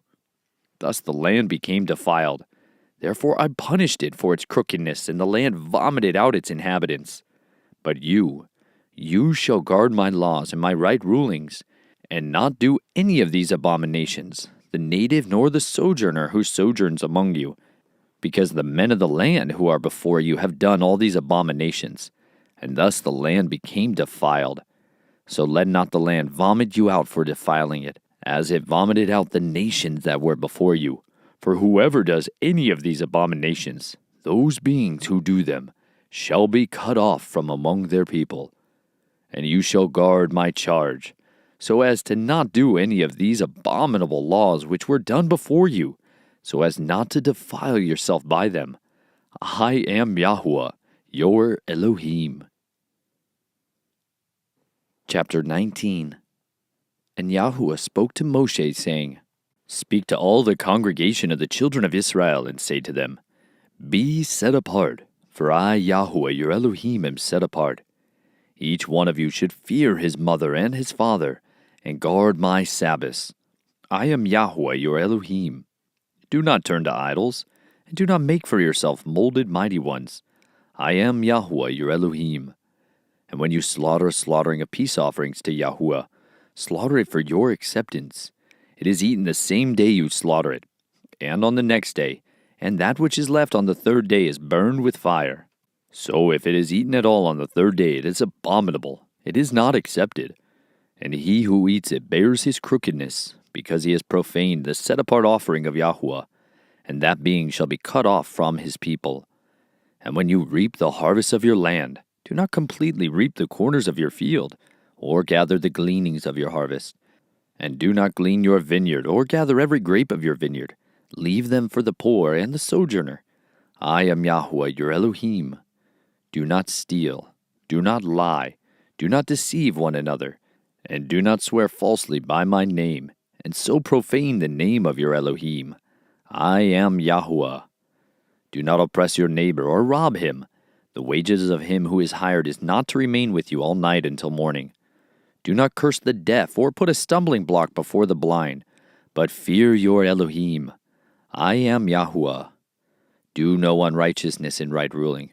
Do not be partial to the poor or favor the face of the great, but rightly rule your neighbor in righteousness. Do not go slandering among your people. Do not stand against the blood of your neighbor. I am Yahuwah. Do not hate your brother in your heart. Reprove your neighbor for certain, and bear no sin because of him. Do not take vengeance or bear a grudge against the children of your people, and you shall love your neighbor as yourself. I am Yahuwah. Guard my laws. Do not let your livestock mate with another kind. Do not sow your field with mixed seed, and do not put a garment woven of 2 sorts of thread upon you. And when a man has intercourse with a woman who is a female servant, engaged to a man, and to be ransomed, but she has not been ransomed nor set free, there should be an inquiry. But they are not put to death, because she was not free. And he shall bring his guilt offering to Yahuwah, to the door of the tent of appointment, a ram as a guilt offering. And the priest shall make atonement for him with the ram of the guilt offering before Yahuwah, for his sin which he has done. And the sin which he has sinned shall be forgiven him. And when you come into the land, and have planted all kinds of trees for food, then you shall reckon their fruit as uncircumcised. For 3 years it is as uncircumcised to you. It is not eaten. And in the 4th year all its fruit is set apart.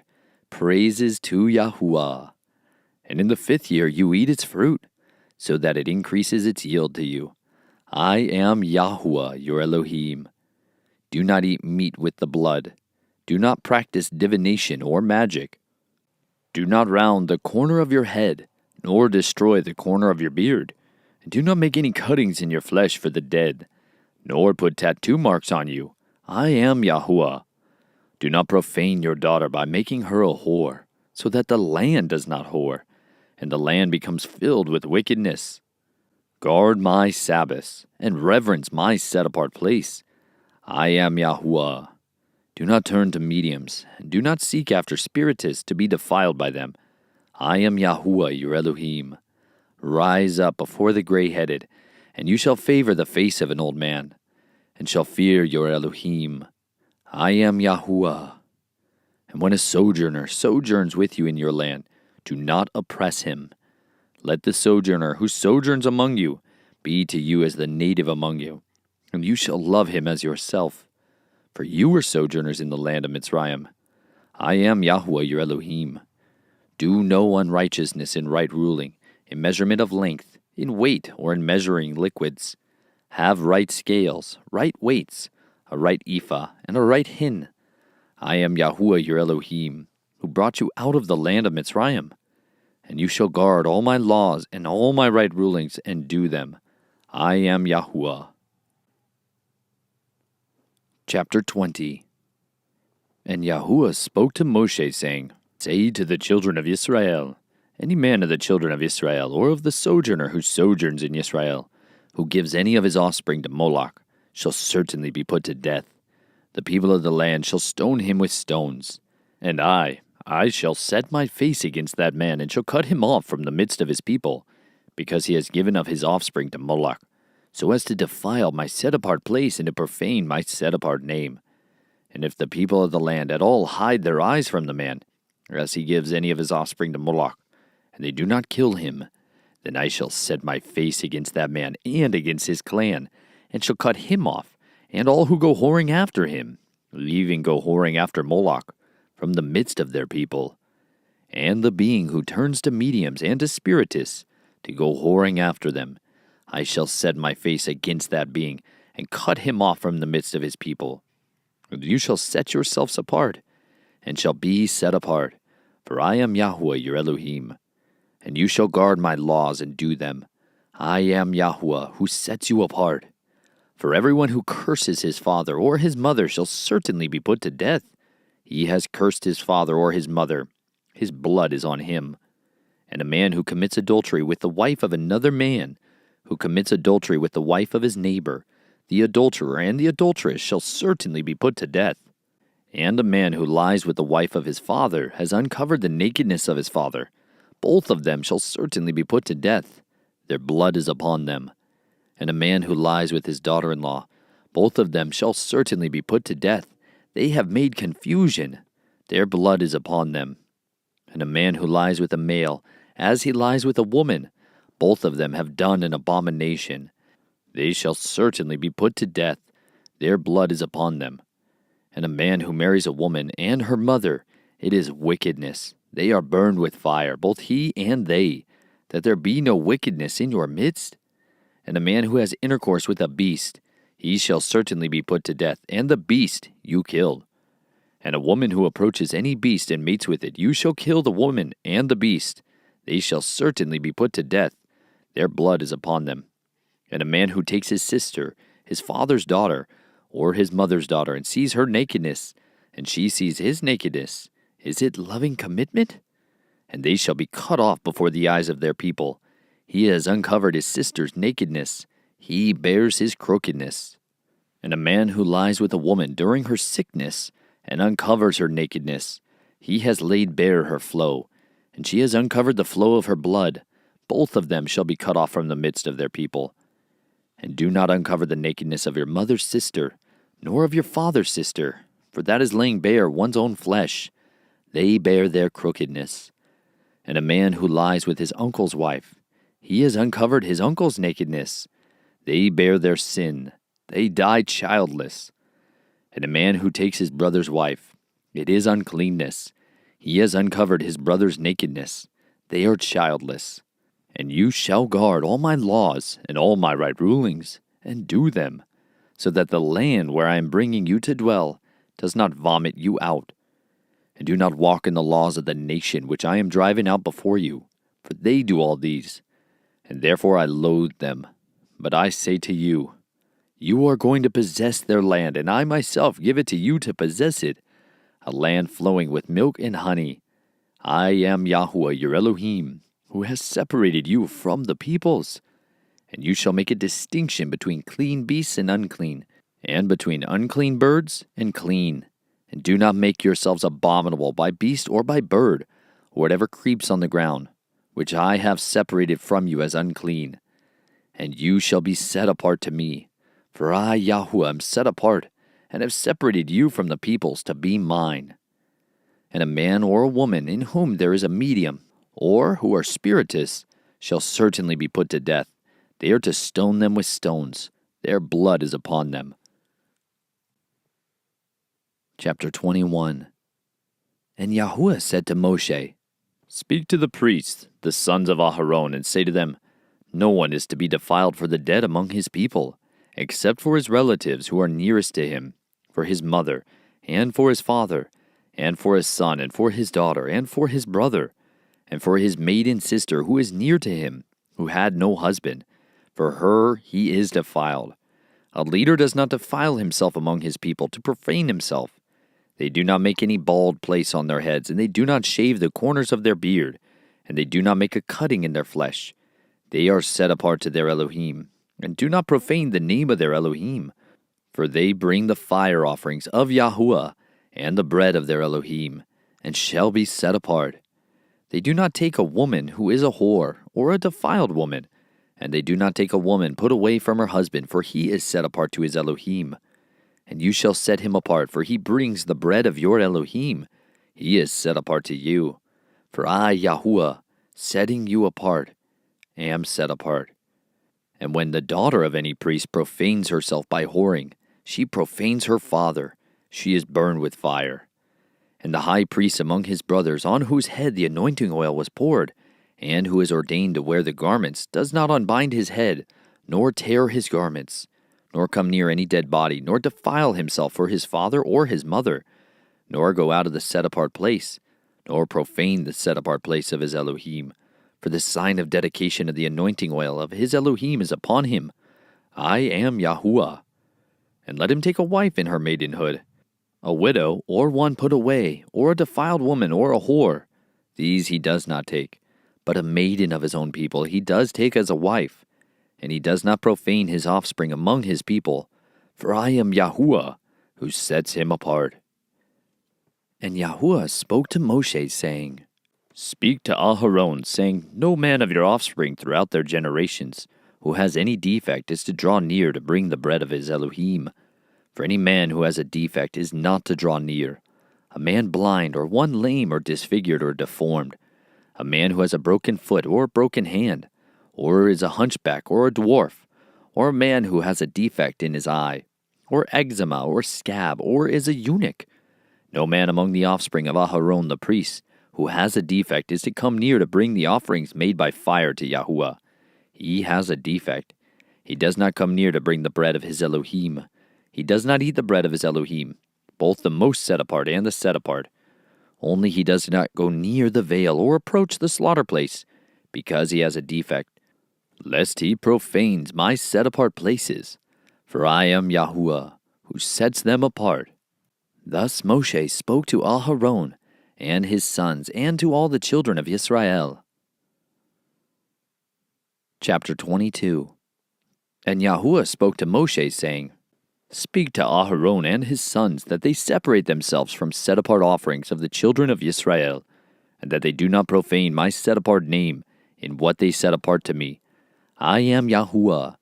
Say to them, Any man of all your offspring throughout your generations who draws near the set-apart offerings which the children of Israel set apart to Yahuwah, while he has uncleanness upon him, that being shall be cut off from before me. I am Yahuwah. Any man of the offspring of Aharon who is a leper or has a discharge does not eat the set-apart offerings until he is clean.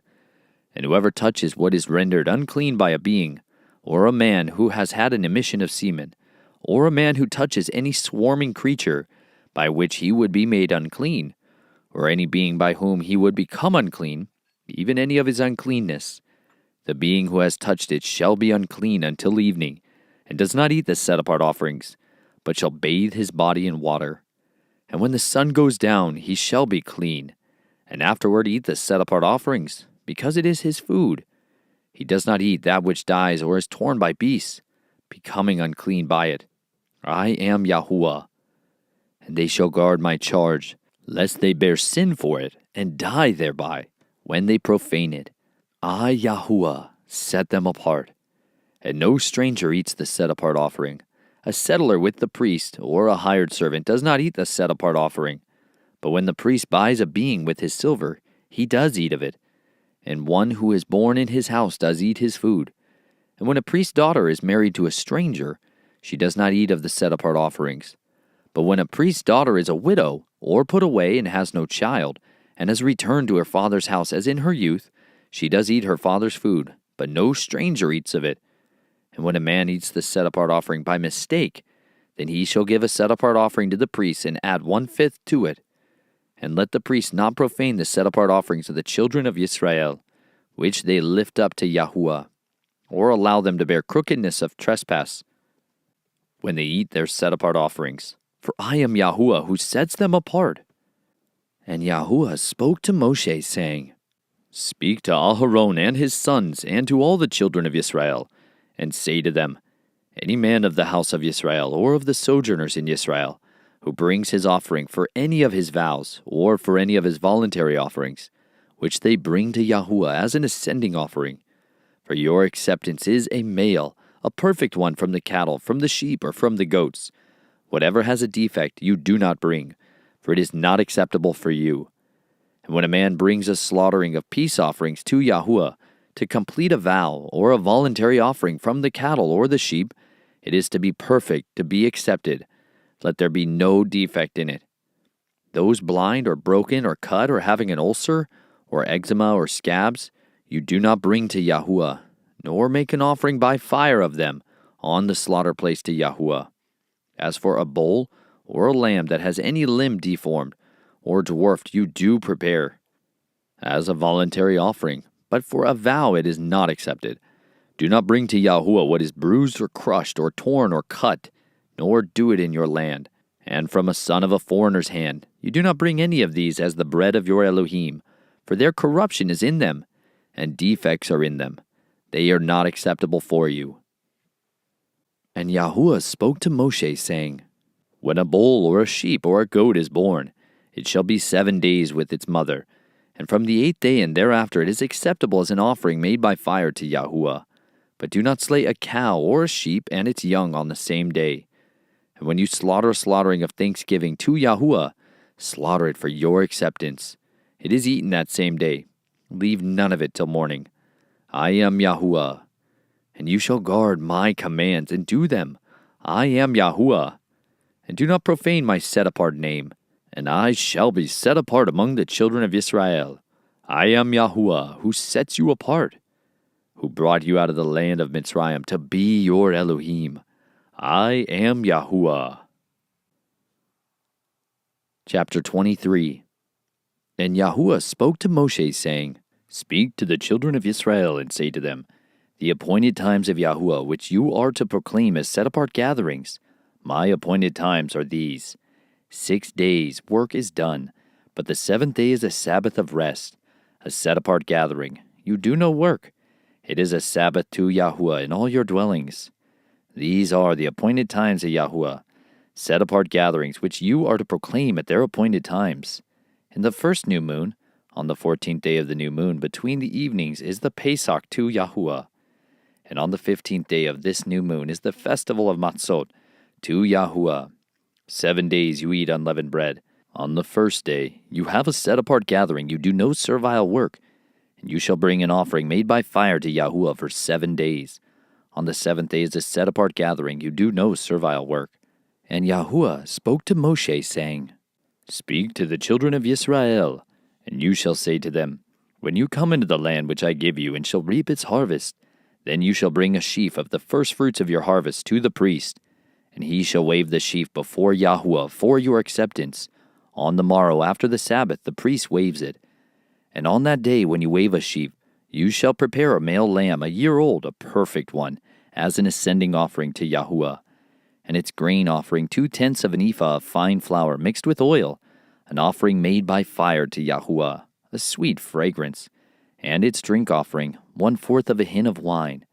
And you do not eat bread or roasted grain or fresh grain until the same day that you have brought an offering to your Elohim, a law forever throughout your generations in all your dwellings. And from the morrow after the Sabbath, from the day that you brought the sheaf of the wave offering, you shall count for yourself 7 completed Sabbaths. Until the morrow after the 7th Sabbath you count 50 days. Then you shall bring a new grain offering to Yahuwah. Bring from your dwellings for a wave offering 2 loaves of bread, of 2/10 of an ephah of fine flour they are, baked with leaven, first fruits to Yahuwah. And besides the bread, you shall bring 7 lambs, a year old, perfect ones, and 1 young bull and 2 rams.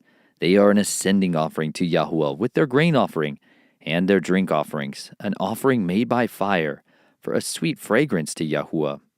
And you shall offer 1 male goat as a sin offering, and 2 male lambs, a year old, as a slaughter of peace offerings. And the priest shall wave them besides the bread of the firstfruits as a wave offering before Yahuwah, besides the 2 lambs. They are set apart to Yahuwah for the priests. And on this same day you shall proclaim a set-apart gathering for yourselves. You do no servile work on it, a law forever in all your dwellings throughout your generations. And when you reap the harvest of your land, do not completely reap the corners of your field when you reap, and do not gather any gleaning from your harvest. Leave them for the poor and for the sojourner. I am Yahuwah your Elohim. And Yahuwah spoke to Moshe, saying, On the 10th day of this 7th new moon is Yom HaKippurim. It shall be a set-apart gathering for you, and you shall afflict your beings, and shall bring an offering made by fire to Yahuwah. And you do no work on that same day, for it is Yom Kippurim, to make atonement for you before Yahuwah your Elohim. For any being who is not afflicted on that same day, he shall be cut off from his people. And any being who does any work on that same day, that being I shall destroy from the midst of his people. You do no work, a law forever throughout your generations in all your dwellings. It is a Sabbath of rest to you, and you shall afflict your beings. On the 9th day of the new moon at evening, from evening to evening, you observe your Sabbath. And Yahuwah spoke to Moshe, saying, Speak to the children of Israel, saying, On the 15th day of this 7th new moon is the festival of Sukkot, for 7 days to Yahuwah. On the first day is a set-apart gathering. You do no servile work. For 7 days you bring an offering made by fire to Yahuwah. On the 8th day there shall be a set-apart gathering for you, and you shall bring an offering made by fire to Yahuwah. It is a closing festival. You do no servile work. These are the appointed times of Yahuwah, which you proclaim as set-apart gatherings, to bring an offering made by fire to Yahuwah, an ascending offering and a grain offering, a slaughtering and drink offering as commanded for every day, besides the Sabbaths of Yahuwah, and besides your gifts, and besides all your vows, and besides all your voluntary offerings which you give to Yahuwah. On the 15th day of the 7th new moon, when you gather in the fruit of the land, celebrate the festival of Yahuwah for 7 days. On the first day is a rest, and on the 8th day a rest. And you shall take for yourselves on the first day the fruit of good trees, branches of palm trees, twigs of leafy trees, and willows of the stream, and shall rejoice before Yahuwah your Elohim for 7 days. And you shall celebrate it as a festival to Yahuwah for 7 days in the year, a law forever in your generations. Celebrate it in the 7th new moon. Dwell in booths for 7 days. All who are native born in Israel dwell in booths, so that your generations know that I made the children of Israel dwell in booths when I brought them out of the land of Mitzrayim. I am Yahuwah, your Elohim. Thus did Moshe speak of the appointed times of Yahuwah to the children of Israel. Chapter 24.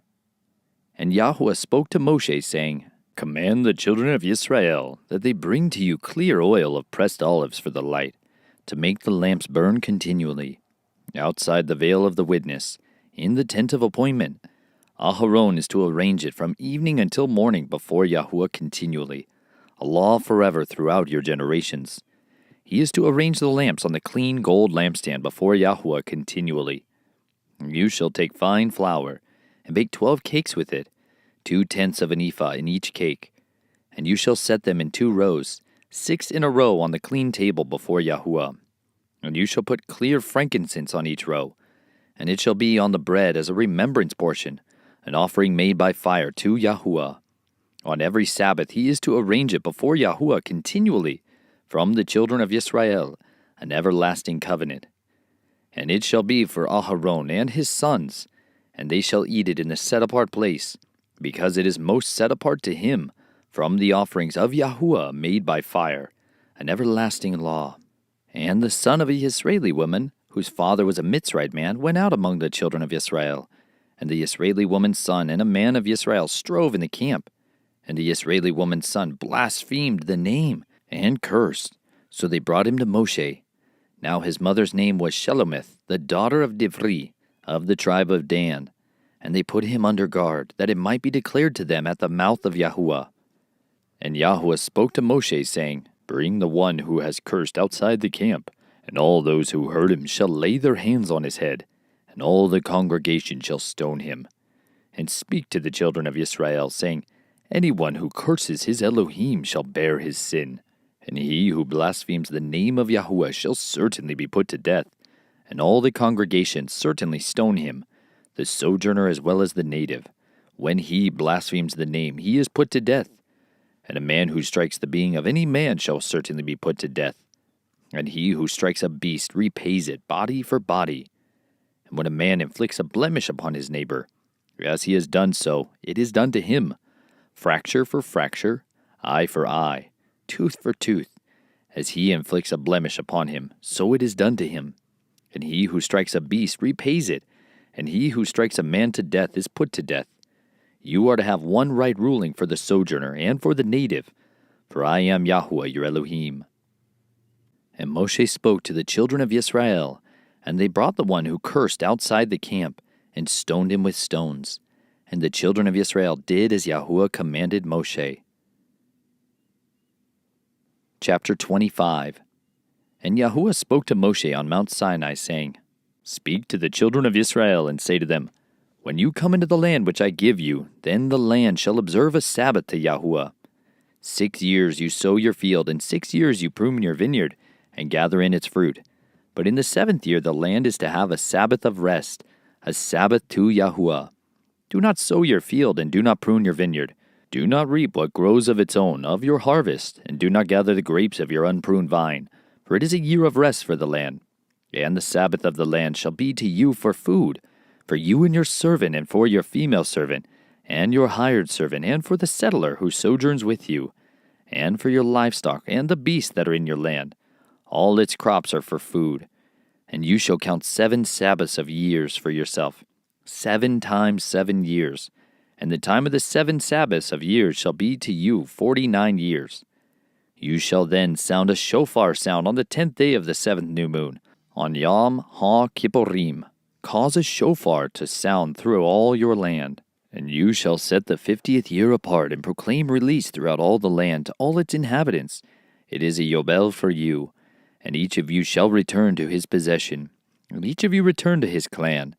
The 50th year is a Yobel to you. Do not sow nor reap what grows of its own, nor gather from its unpruned vine. It is a Yobel, it is set apart to you. Eat from the field its crops. In the year of this Yobel let each one of you return to his possession. And when you sell whatever to your neighbor, or buy from the hand of your neighbor, do not exploit one another. According to the number of years after the Yobel you buy from your neighbor, and according to the number of years of crops he sells to you. According to the greater number of years you increase its price, and according to the fewer number of years you diminish its price, because he sells to you according to the number of the years of the crops. And do not oppress one another, but you shall fear your Elohim, for I am Yahuwah your Elohim. And you shall do my laws and guard my right rulings, and shall do them. And you shall dwell in the land in safety, and the land shall yield its fruit, and you shall eat to satisfaction, and shall dwell there in safety. And since you might say, What do we eat in the 7th year, since we do not sow nor gather in our crops? Therefore I have commanded my blessing on you in the 6th year, and it shall bring forth the crop for 3 years. And you shall sow in the 8th year, and eat of the old crop until the 9th year. Eat of the old until its crop comes in. And the land is not to be sold beyond reclaim, for the land is mine. For you are sojourners and settlers with me. And provide for a redemption for the land, in all the land of your possession. When your brother becomes poor and has sold some of his possession, and his redeemer, a close relative, comes to redeem it, then he shall redeem what his brother sold. And when the man has no one to redeem it, but he himself becomes able to redeem it, then let him count the years since its sale, and return the remainder to the man to whom he sold it, that he shall return to his possession. And if his hand has not found enough to give back to him, then what was sold shall remain in the hand of him who brought it until the year of Yobel. And it shall be released in the Yobel, and he shall return to his possession. And when a man sells a house in a walled city, then his right of redemption shall be at the end of the year after it is sold. His right of redemption lasts a year. But if it is not redeemed within a complete year, then the house in the walled city shall be established beyond reclaim to the buyer of it. Throughout his generations, it is not released in the Yovel. The houses of villages, however, which have no wall around them, are reckoned as the field of the country. A right of redemption belongs to it, and they are released in the Yobel. As for the cities of the Levites and the houses in the cities of their possession, the Levites have a right of redemption forever. And that which is redeemed from the Levites, both the sale of a house and the city of his possession, shall be released in the year of Yobel. Because the houses and the cities of the Levites are their possession in the midst of the children of Israel. But the fields of the open land of their cities is not sold, for it is their everlasting possession. And when your brother becomes poor, and his hand has failed with you, then you shall strengthen him, and he shall live with you like a sojourner or a settler. Take no interest from him, or profit, but you shall fear your Elohim, and your brother shall live with you. Do not lend him your silver on interest, and do not lend him your food for profit. I am Yahuwah your Elohim, who brought you out of the land of Mitzrayim, to give you the land of Canaan, to be your Elohim. And when your brother who dwells by you becomes poor, and sells himself to you, do not make him serve as a slave, but as a hired servant. As a settler he is with you, and serves you until the year of Yobel. Then he shall leave you, he and his children with him, and shall return to his own clan, even return to the possession of his fathers. For they are my servants, whom I brought out of the land of Mitzrayim. They are not sold as slaves. Do not rule over him with harshness, but you shall fear your Elohim. And your male and your female slaves, whom you have from the nations that are around you, from them you buy male and female slaves. And also from the sons of the strangers settling among you, from them you buy, and from their clans who are with you, which they shall bring forth in your land, and they shall be your property. And you shall take them as an inheritance for your children after you, to inherit them as a possession. They are your slaves for all time. But your brothers, the children of Israel, you do not rule with harshness one over another. Now when a sojourner or settler with you becomes rich, and your brother with him becomes poor, and sells himself to the sojourner or settler with you, or to a member of the sojourner's clan, after he has been sold, there is a right of redemption to him.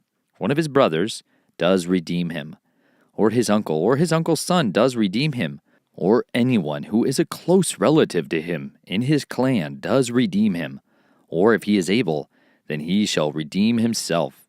And he shall reckon with him who bought him. The price of his release shall be according to the number of years, from the year that he was sold to him until the year of Yobel. As the days of a hired servant it is with him. If there are yet many years according to them, he repays the price of his redemption from the silver of his purchase. And if few years are left until the year of Yobel, then he shall reckon with him, and according to his years he repays him the price of his redemption.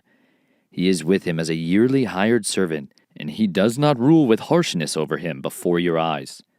And if he is not redeemed in these years, then he shall be released in the year of Yobel, he and his children with him.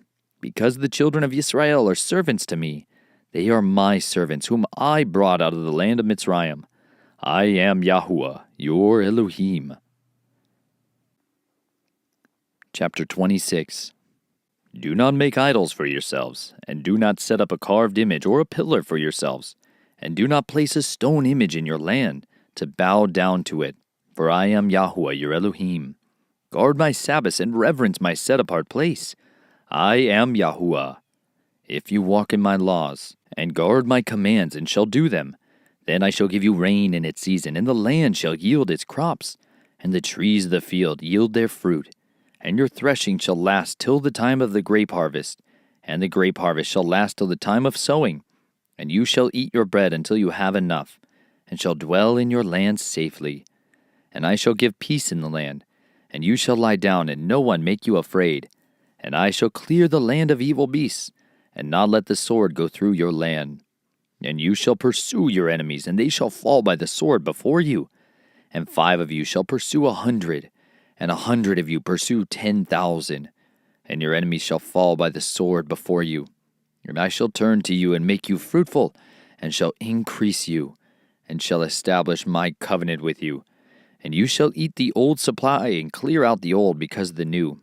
And I shall set my dwelling place in your midst, and my being shall not reject you. And I shall walk in your midst, and shall be your Elohim, and you shall be my people. I am Yahuwah your Elohim, who brought you out of the land of Mitzrayim, from being their slaves.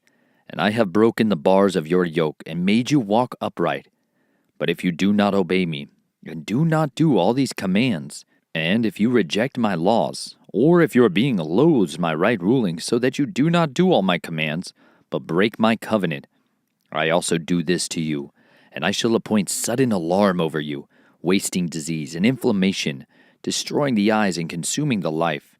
And you shall sow your seed in vain, for your enemies shall eat it. And I shall set my face against you, and you shall be smitten before your enemies. And those who hate you shall rule over you, and you shall flee when no one pursues you. And after this, if you do not obey me, then I shall punish you 7 times more for your sins. And I shall break the pride of your power, and shall make your heavens like iron, and your earth like bronze. And your strength shall be spent in vain, and your land not yield its crops, nor the trees of the land yield their fruit.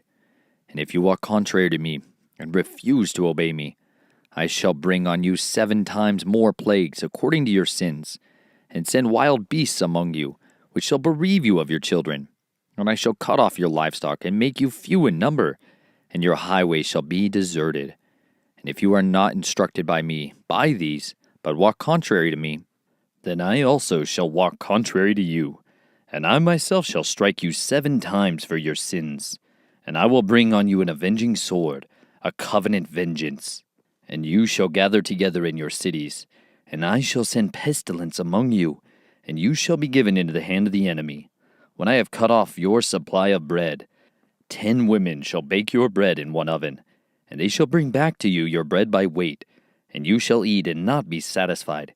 And if, in spite of this, you do not obey me, but walk contrary to me, then I shall walk contrary to you in wrath, and I myself shall punish you 7 times for your sins. And you shall eat the flesh of your sons, and eat the flesh of your daughters. And I shall destroy your high places, and cut down your sun pillars, and put your carcasses on the carcasses of your idols. And my being shall loathe you, and I shall turn your cities into ruins, and lay your set-apart places waste, and not smell your sweet fragrances. and I shall lay the land waste, and your enemies who dwell in it shall be astonished at it.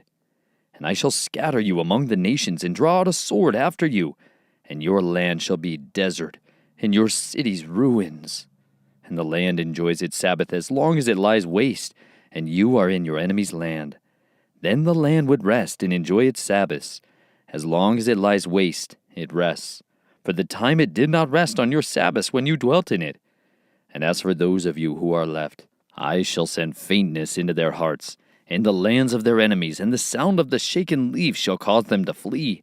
And they shall flee as though retreating from a sword, and they shall fall when no one pursues. And they shall stumble over one another as from before a sword, when no one pursues. And you shall be unable to stand before your enemies, and you shall perish among the nations, and the land of your enemies shall eat you up, and those of you who are left rot away, in their crookedness in your enemies' lands, and also in their fathers' crookednesses rot away with them.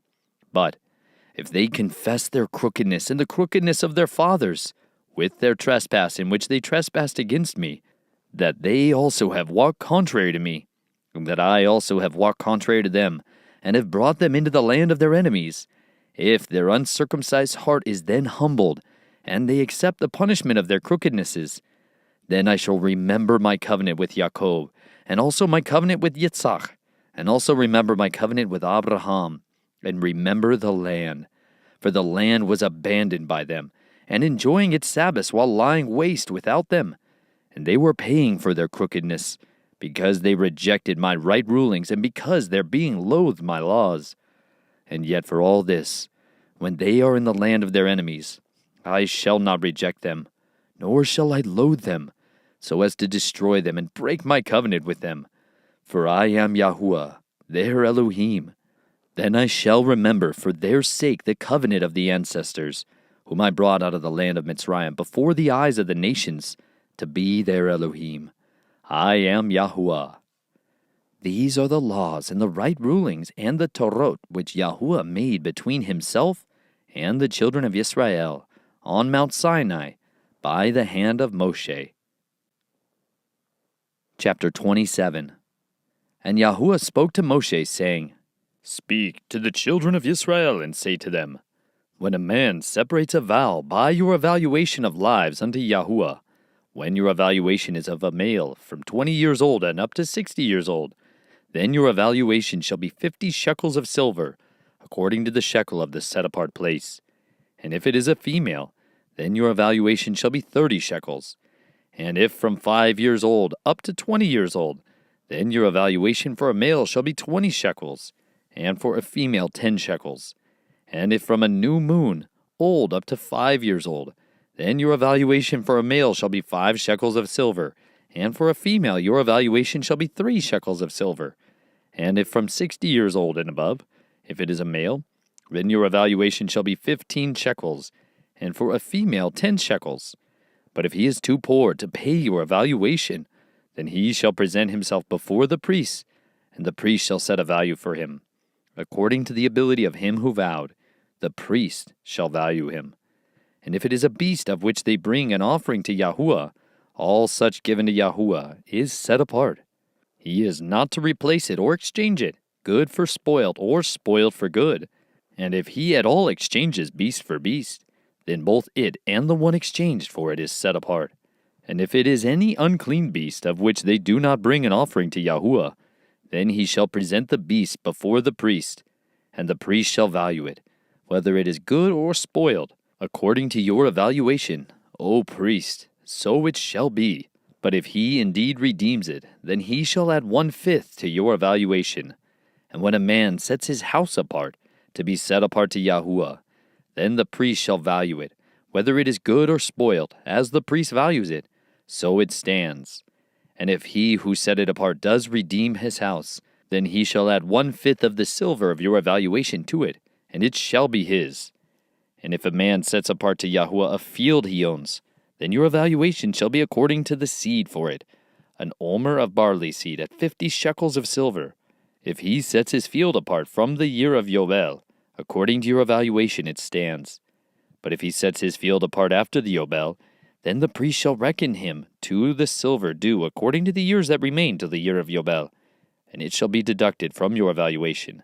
And if he who sets the field apart will indeed redeem it, then he shall add 1/5 of the silver of your evaluation to it, and it shall be his.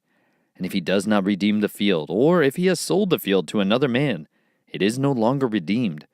But the field, when it is released in the Yobel, is set apart to Yahuwah as a dedicated field, to be the possession of the priest. And if a man sets apart to Yahuwah a field which he has bought, which is not the field of his possession, then the priest shall reckon to him the amount of your evaluation up to the year of Yobel, and he shall give your evaluation on that day, set apart to Yahuwah. In the year of Yobel, the field returns to him from whom he bought it, to him who's in the possession of the land. And all your evaluations are to be according to the shekel of the set-apart place, 20 gerahs to the shekel. However, a firstborn of the beasts, which is firstborn to Yahuwah, no man sets it apart. Whether bull or sheep, it belongs to Yahuwah. And if among the unclean beasts, then he shall ransom it according to your evaluation, and shall add 1/5 to it. And if it is not redeemed, then it shall be sold according to your evaluation. However, what a man lays under ban for Yahuwah of all that he has, man and beast, or the field of his possession, is not sold or redeemed. Whatever is laid under the ban is most set apart to Yahuwah. No one under the ban among men, is ransomed, but shall certainly be put to death. And all the tithe of the land, of the seed of the land, or of the fruit of the tree, belongs to Yahuwah. It is set apart to Yahuwah. If a man indeed redeems any of his tithes, he adds 1/5 to it, and the entire tithe of the herd and of the flock, all that passes under the rod, the 10th one is set apart to Yahuwah. He does not inquire whether it is good or spoiled, nor does he exchange it. And if he exchanges it at all, then both it and the one exchanged for it are set apart. It is not redeemed. These are the commands which Yahuwah commanded Moshe for the children of Israel on Mount Sinai. The Book of Numbers, Bemidbar, Chapter 1. And Yahuwah spoke to Moshe in the wilderness of Sinai, in the tent of appointment, on the first day to the second new moon, in the second year after they had come out of the land of Mitzrayim, saying, Take a census of all the congregation of the children of Israel by their clans, by their fathers' houses, according to the number of names, every male, head by head, from 20 years old and above, everyone going out to the army in Israel. Number them by their divisions, you and Aharon. And a man from every tribe should be with you, each one the head of his father's house. And these are the names of the men who stand with you. From Reuben, Elitzur, son of Shaddayur. From Shimon, Shelemuel, son of Sureshadai. From Yehuda, Nachashon, son of Aminadab. From Yissachar, Nathaniel, son of Zuar. From Zebulun, Eliab, son of Chelon. From the sons of Joseph, from Ephraim, Elishama, son of Amihud. From Manasseh, Gamaliel, son of Padatsur. From Benjamin, Abinadan, son of Gedoni. From Dan, Achiezer, son of Ammishaddai. From Asher, Pagiel, son of Okran. From Gad, Eliasaph, son of Deuel. From Naphtali, Ahira, son of Enan. These are the leaders called from the congregation, leaders of their fathers' tribes, heads of the thousands of Israel. And Moshe and Aharon took these men who were called by name, and they assembled all the congregation together on the first day of the second new moon, and they declared their ancestry by clans, by their fathers' houses according to the number of names, from 20 years old and above, each one head by head, as Yahuwah commanded Moshe. So he registered them in the wilderness of Sinai.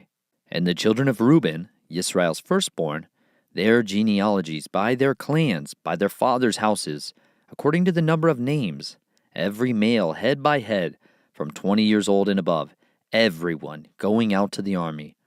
Those who were registered of the tribe of Reuben were 46,500. From the children of Shimon, their genealogies by their clans, by their father's house, of those who were registered according to the number of names, every male, head by head, from 20 years old and above, everyone going out to the army. Those who were registered of the tribe of Shimon were 59,300. From the children of Gad, their genealogies by their clans, by their father's house, according to the number of names, from 20 years old and above, everyone going out to the army.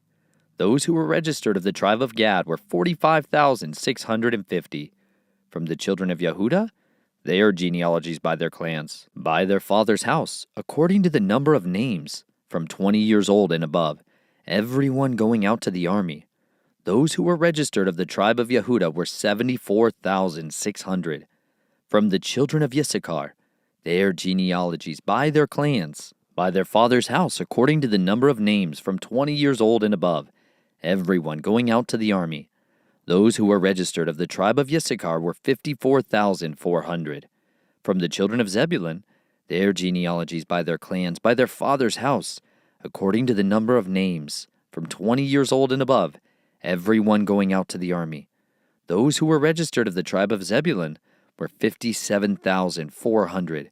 From the sons of Joseph, the children of Ephraim, their genealogies by their clans, by their father's house, according to the number of names, going out to the army.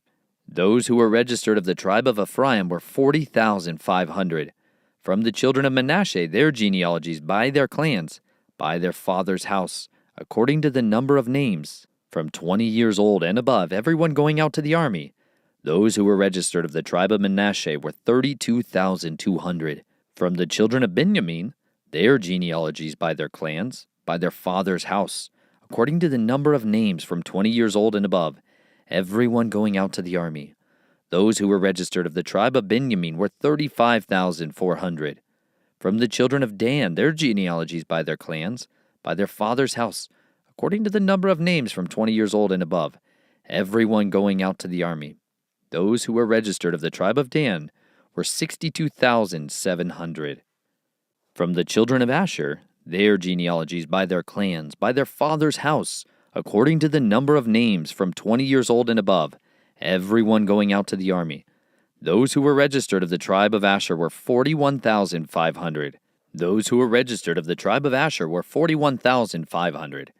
From the children of Naphtali, their genealogies by their clans, by their father's house, according to the number of names, from 20 years old and above, everyone going out to the army. Those who were registered of the tribe of Naphtali were 53,400. These were those registered whom Moshe and Aharon registered with the leaders of Israel, 12 men, each one for his father's house, and all those that were registered of the children of Israel by their father's houses, from 20 years old and above, everyone going out to the army in Israel. All those that were registered were 603,550. But the Levites were not registered among them by their father's tribe, because Yahuwah had spoken to Moshe, saying, "Only the tribe of Levi you do not register, nor take a census of them among the children of Israel. Instead, appoint the Levites over the dwelling place of the witness, over all its furnishings, and over all that belongs to it. They bear the dwelling place and all its furnishings, and they attend to it, and camp around the dwelling place. And when the dwelling place is to go forward, the Levites take it down. And when the dwelling place is to be set up, the Levites set it up. And the stranger who comes near is put to death. And the children of Israel shall pitch their tents, everyone by his own camp, everyone by his own banner, according to their divisions. But let the Levites camp around the dwelling place of the witness, so that there be no wrath on the congregation of the children of Israel. And the Levites shall guard the duty of the dwelling place of the witness. And the children of Israel did according to all that Yahuwah commanded Moshe, so they did. Chapter 2. And Yahuwah spoke to Moshe and to Aharon, saying, The children of Israel are to camp each one by his own banner, beside the sign of his father's house. Let them camp around the tent of appointment at a distance. And on the east side, towards sunrise, those of the banner of the camp of Yehuda camp according to their divisions. And the leader of the children of Yehuda, Nahashon, son of Amminadab, and his army with their registered ones, 74,600. And those camping next to him is the tribe of Issachar, and the leader of the children of Issachar, Nathaniel, son of Zuar, and his army, with its registered ones, 54,400. Then the tribe of Zebulun, and the leader of the children of Zebulun, Eliab, son of Chelon, and his army with its registered ones, 57,400. All the registered ones of the camp of Yehudah, according to their divisions, 186,400. These depart first. On the south side, the banner of the camp of Reuben, according to their divisions, and the leader of the children of Reuben, Elitzur, son of Shedieur, and his army with its registered ones, 46,500. And those who camp next to him, the tribe of Shimon, and the leader of the children of Shimon, Shelemuel, son of Zurishaddai, and his army with their registered ones, 59,300.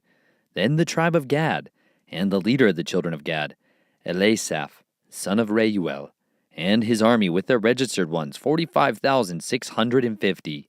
All the registered ones of the camp of Reuben, according to their divisions, 151,450. And they are the second to depart. And the tent of appointment, the camp of the Levites, shall move out in the middle of the camps. As they camp, so they move out, everyone in his place by their banners. On the west side, the banner of the camp of Ephraim, according to their divisions, and the leader of the children of Ephraim, Elishama, son of Ammihud, and his army with their registered ones, 40,500. And next to him, the tribe of Manasseh, and the leader of the children of Manasseh, Gamaliel, son of Pedatsur, and his army with their registered ones, 32,200. Then the tribe of Benjamin, and the leader of the children of Benjamin, Abidan, son of Gidoni, and his army with their registered ones, 35,400. All the registered ones of the camp of Ephraim, according to their divisions, 108,100. And they are the third to depart. On the north side, the banner of the camp of Dan, according to their divisions, and the leader of the children of Dan, Achiezer, son of Ammishaddai, and his army with their registered ones, 62,700. And those who camp next to him, the tribe of Asher, and the leader of the children of Asher, Pagiel, son of Okran, and his army with their registered ones, 41,500. Then the tribe of Naphtali, and the leader of the children of Naphtali, Ahira, son of Enan, and his army with their registered ones, 53,400. All the registered ones of the camp of Dan, 157,600. They depart last with their banners. These were registered ones of the children of Israel by their fathers' houses, all who were registered according to their divisions of the camps, 603,550. But the Levites were not registered among the children of Israel, as Yahuwah commanded Moshe. And the children of Israel did according to all that Yahuwah commanded Moshe. So they camped by their banners, and so they departed, each one by his clan, according to their fathers' houses. Chapter 3. And these are the generations of Aharon and Moshe when Yahuwah spoke with Moshe on Mount Sinai. And these are the names of the sons of Aharon: Nadab, the firstborn, and Abihu, Eleazar, and Ithamar. These are the names of the sons of Aharon, the anointed priests, whom he ordained to act as priests. And Nadab and Abihu had died before Yahuwah, when they brought strange fire before Yahuwah in the wilderness of Sinai, and they had no children. So Eleazar and Ithamar acted as priests in the presence of Aharon their father. And Yahuwah spoke to Moshe, saying, Bring the tribe of Levi near, and set them before Aharon the priest, and they shall serve him, and shall guard his duty, and the duty of all the congregation before the tent of appointment, to do the service of the dwelling place. And they shall guard all the furnishings of the tent of appointment, and the duty of the children of Israel, to do the service of the dwelling place. And you shall give the Levites to Aharon and his sons. They are the given ones, given to him from among the children of Israel. And appoint Aharon and his sons, and they shall guard their priesthood, and the stranger who comes near shall be put to death. And Yahuwah spoke to Moshe, saying, Now look, I myself have taken the Levites from among the children of Israel. Instead of every firstborn who opens the womb among the children of Israel, all the Levites shall be mine, because all the firstborn are mine. On the day that I struck all the firstborn in the land of Mitzrayim, I set apart to myself all the firstborn in Israel, both man and beast. They are mine. I am Yahuwah. And Yahuwah spoke to Moshe in the wilderness of Sinai, saying, Register the children of Levi by their fathers' houses, by their clans. Register every male from a new moon old and above. So Moshe registered them according to the word of Yahuwah, as he had been commanded. And these were the sons of Levi by their names, Gershon, and Kehath, and Merari. And these are the names of the sons of Gershon by their clans, Libni and Shimei. And the sons of Kehath by their clans, Amram and Yitzhar, Hebron and Uziel. And the sons of Merari by their clans, Machli and Mushi. These are the clans of the Levites by their fathers' houses. From Gershon came the clan of the Libnites and the clan of the Shimeites. These were the clans of the Gershonites. Their registered ones, according to the number of all the males from a new moon old and above, their registered ones were 7,500. And the clans of the Gershonites were to camp westward, behind the dwelling place. And the leader of the father's house of the Gershonites, Eliasaph, son of La'iel, and the duty of the children of Gershon in the tent of appointment was the dwelling place, and the tent with its covering, and the covering of the door of the tent of appointment, and the screens of the courtyard, and the covering of the door of the courtyard, which is around the dwelling place, and the slaughter place, and their cords according to all its service. And from Kehath came the clan of Amramites, and the clan of Yishtarites, and the clan of Hebronites, and the clan of Uzielites. These were the clans of Kehathites. In number, all the males from a new moon old and above were 8,600, guarding the duty of the set-apart place. The clans of the children of Kehath were to camp on the south side of the dwelling place, and the leader of the father's house of the clans of Kehathites was Elzaphan, son of Uziel, and their duty was the ark, and the table, and the lampstand, and the slaughter places, and the utensils of the set-apart place used in the service, and the covering in all its service. And Eleazar, son of Aharon the priest, was to be chief over the leaders of the Levites, with oversight of those who guard the duty of the set-apart place. From Merari came the clan of the Mahalites, and the clan of the Mushites. These were the clans of Merari. And the number of their registered ones, all the males from a new moon old and above, were 6,200. And the leader of the father's house of the clans of Merari was Zuriel, son of Abihail. These were to camp on the north side of the dwelling place. And the appointed duty of the children of Merari was the boards of the dwelling place, and its bars, and its columns, and its sockets, and its utensils in all its service, and the columns of the courtyard all around, with their sockets, and their pegs, and their cords. And those who were to camp before the dwelling place on the east, before the tent of appointment, were Moshe and Aharon, and his sons, guarding the duty of the set-apart place, and the duty of the children of Israel. But the stranger who came near was to be put to death. All the registered ones of the Levites, whom Moshe and Aharon registered at the mouth of Yahuwah, by their clans, all the males from a new moon old and above were 22,000.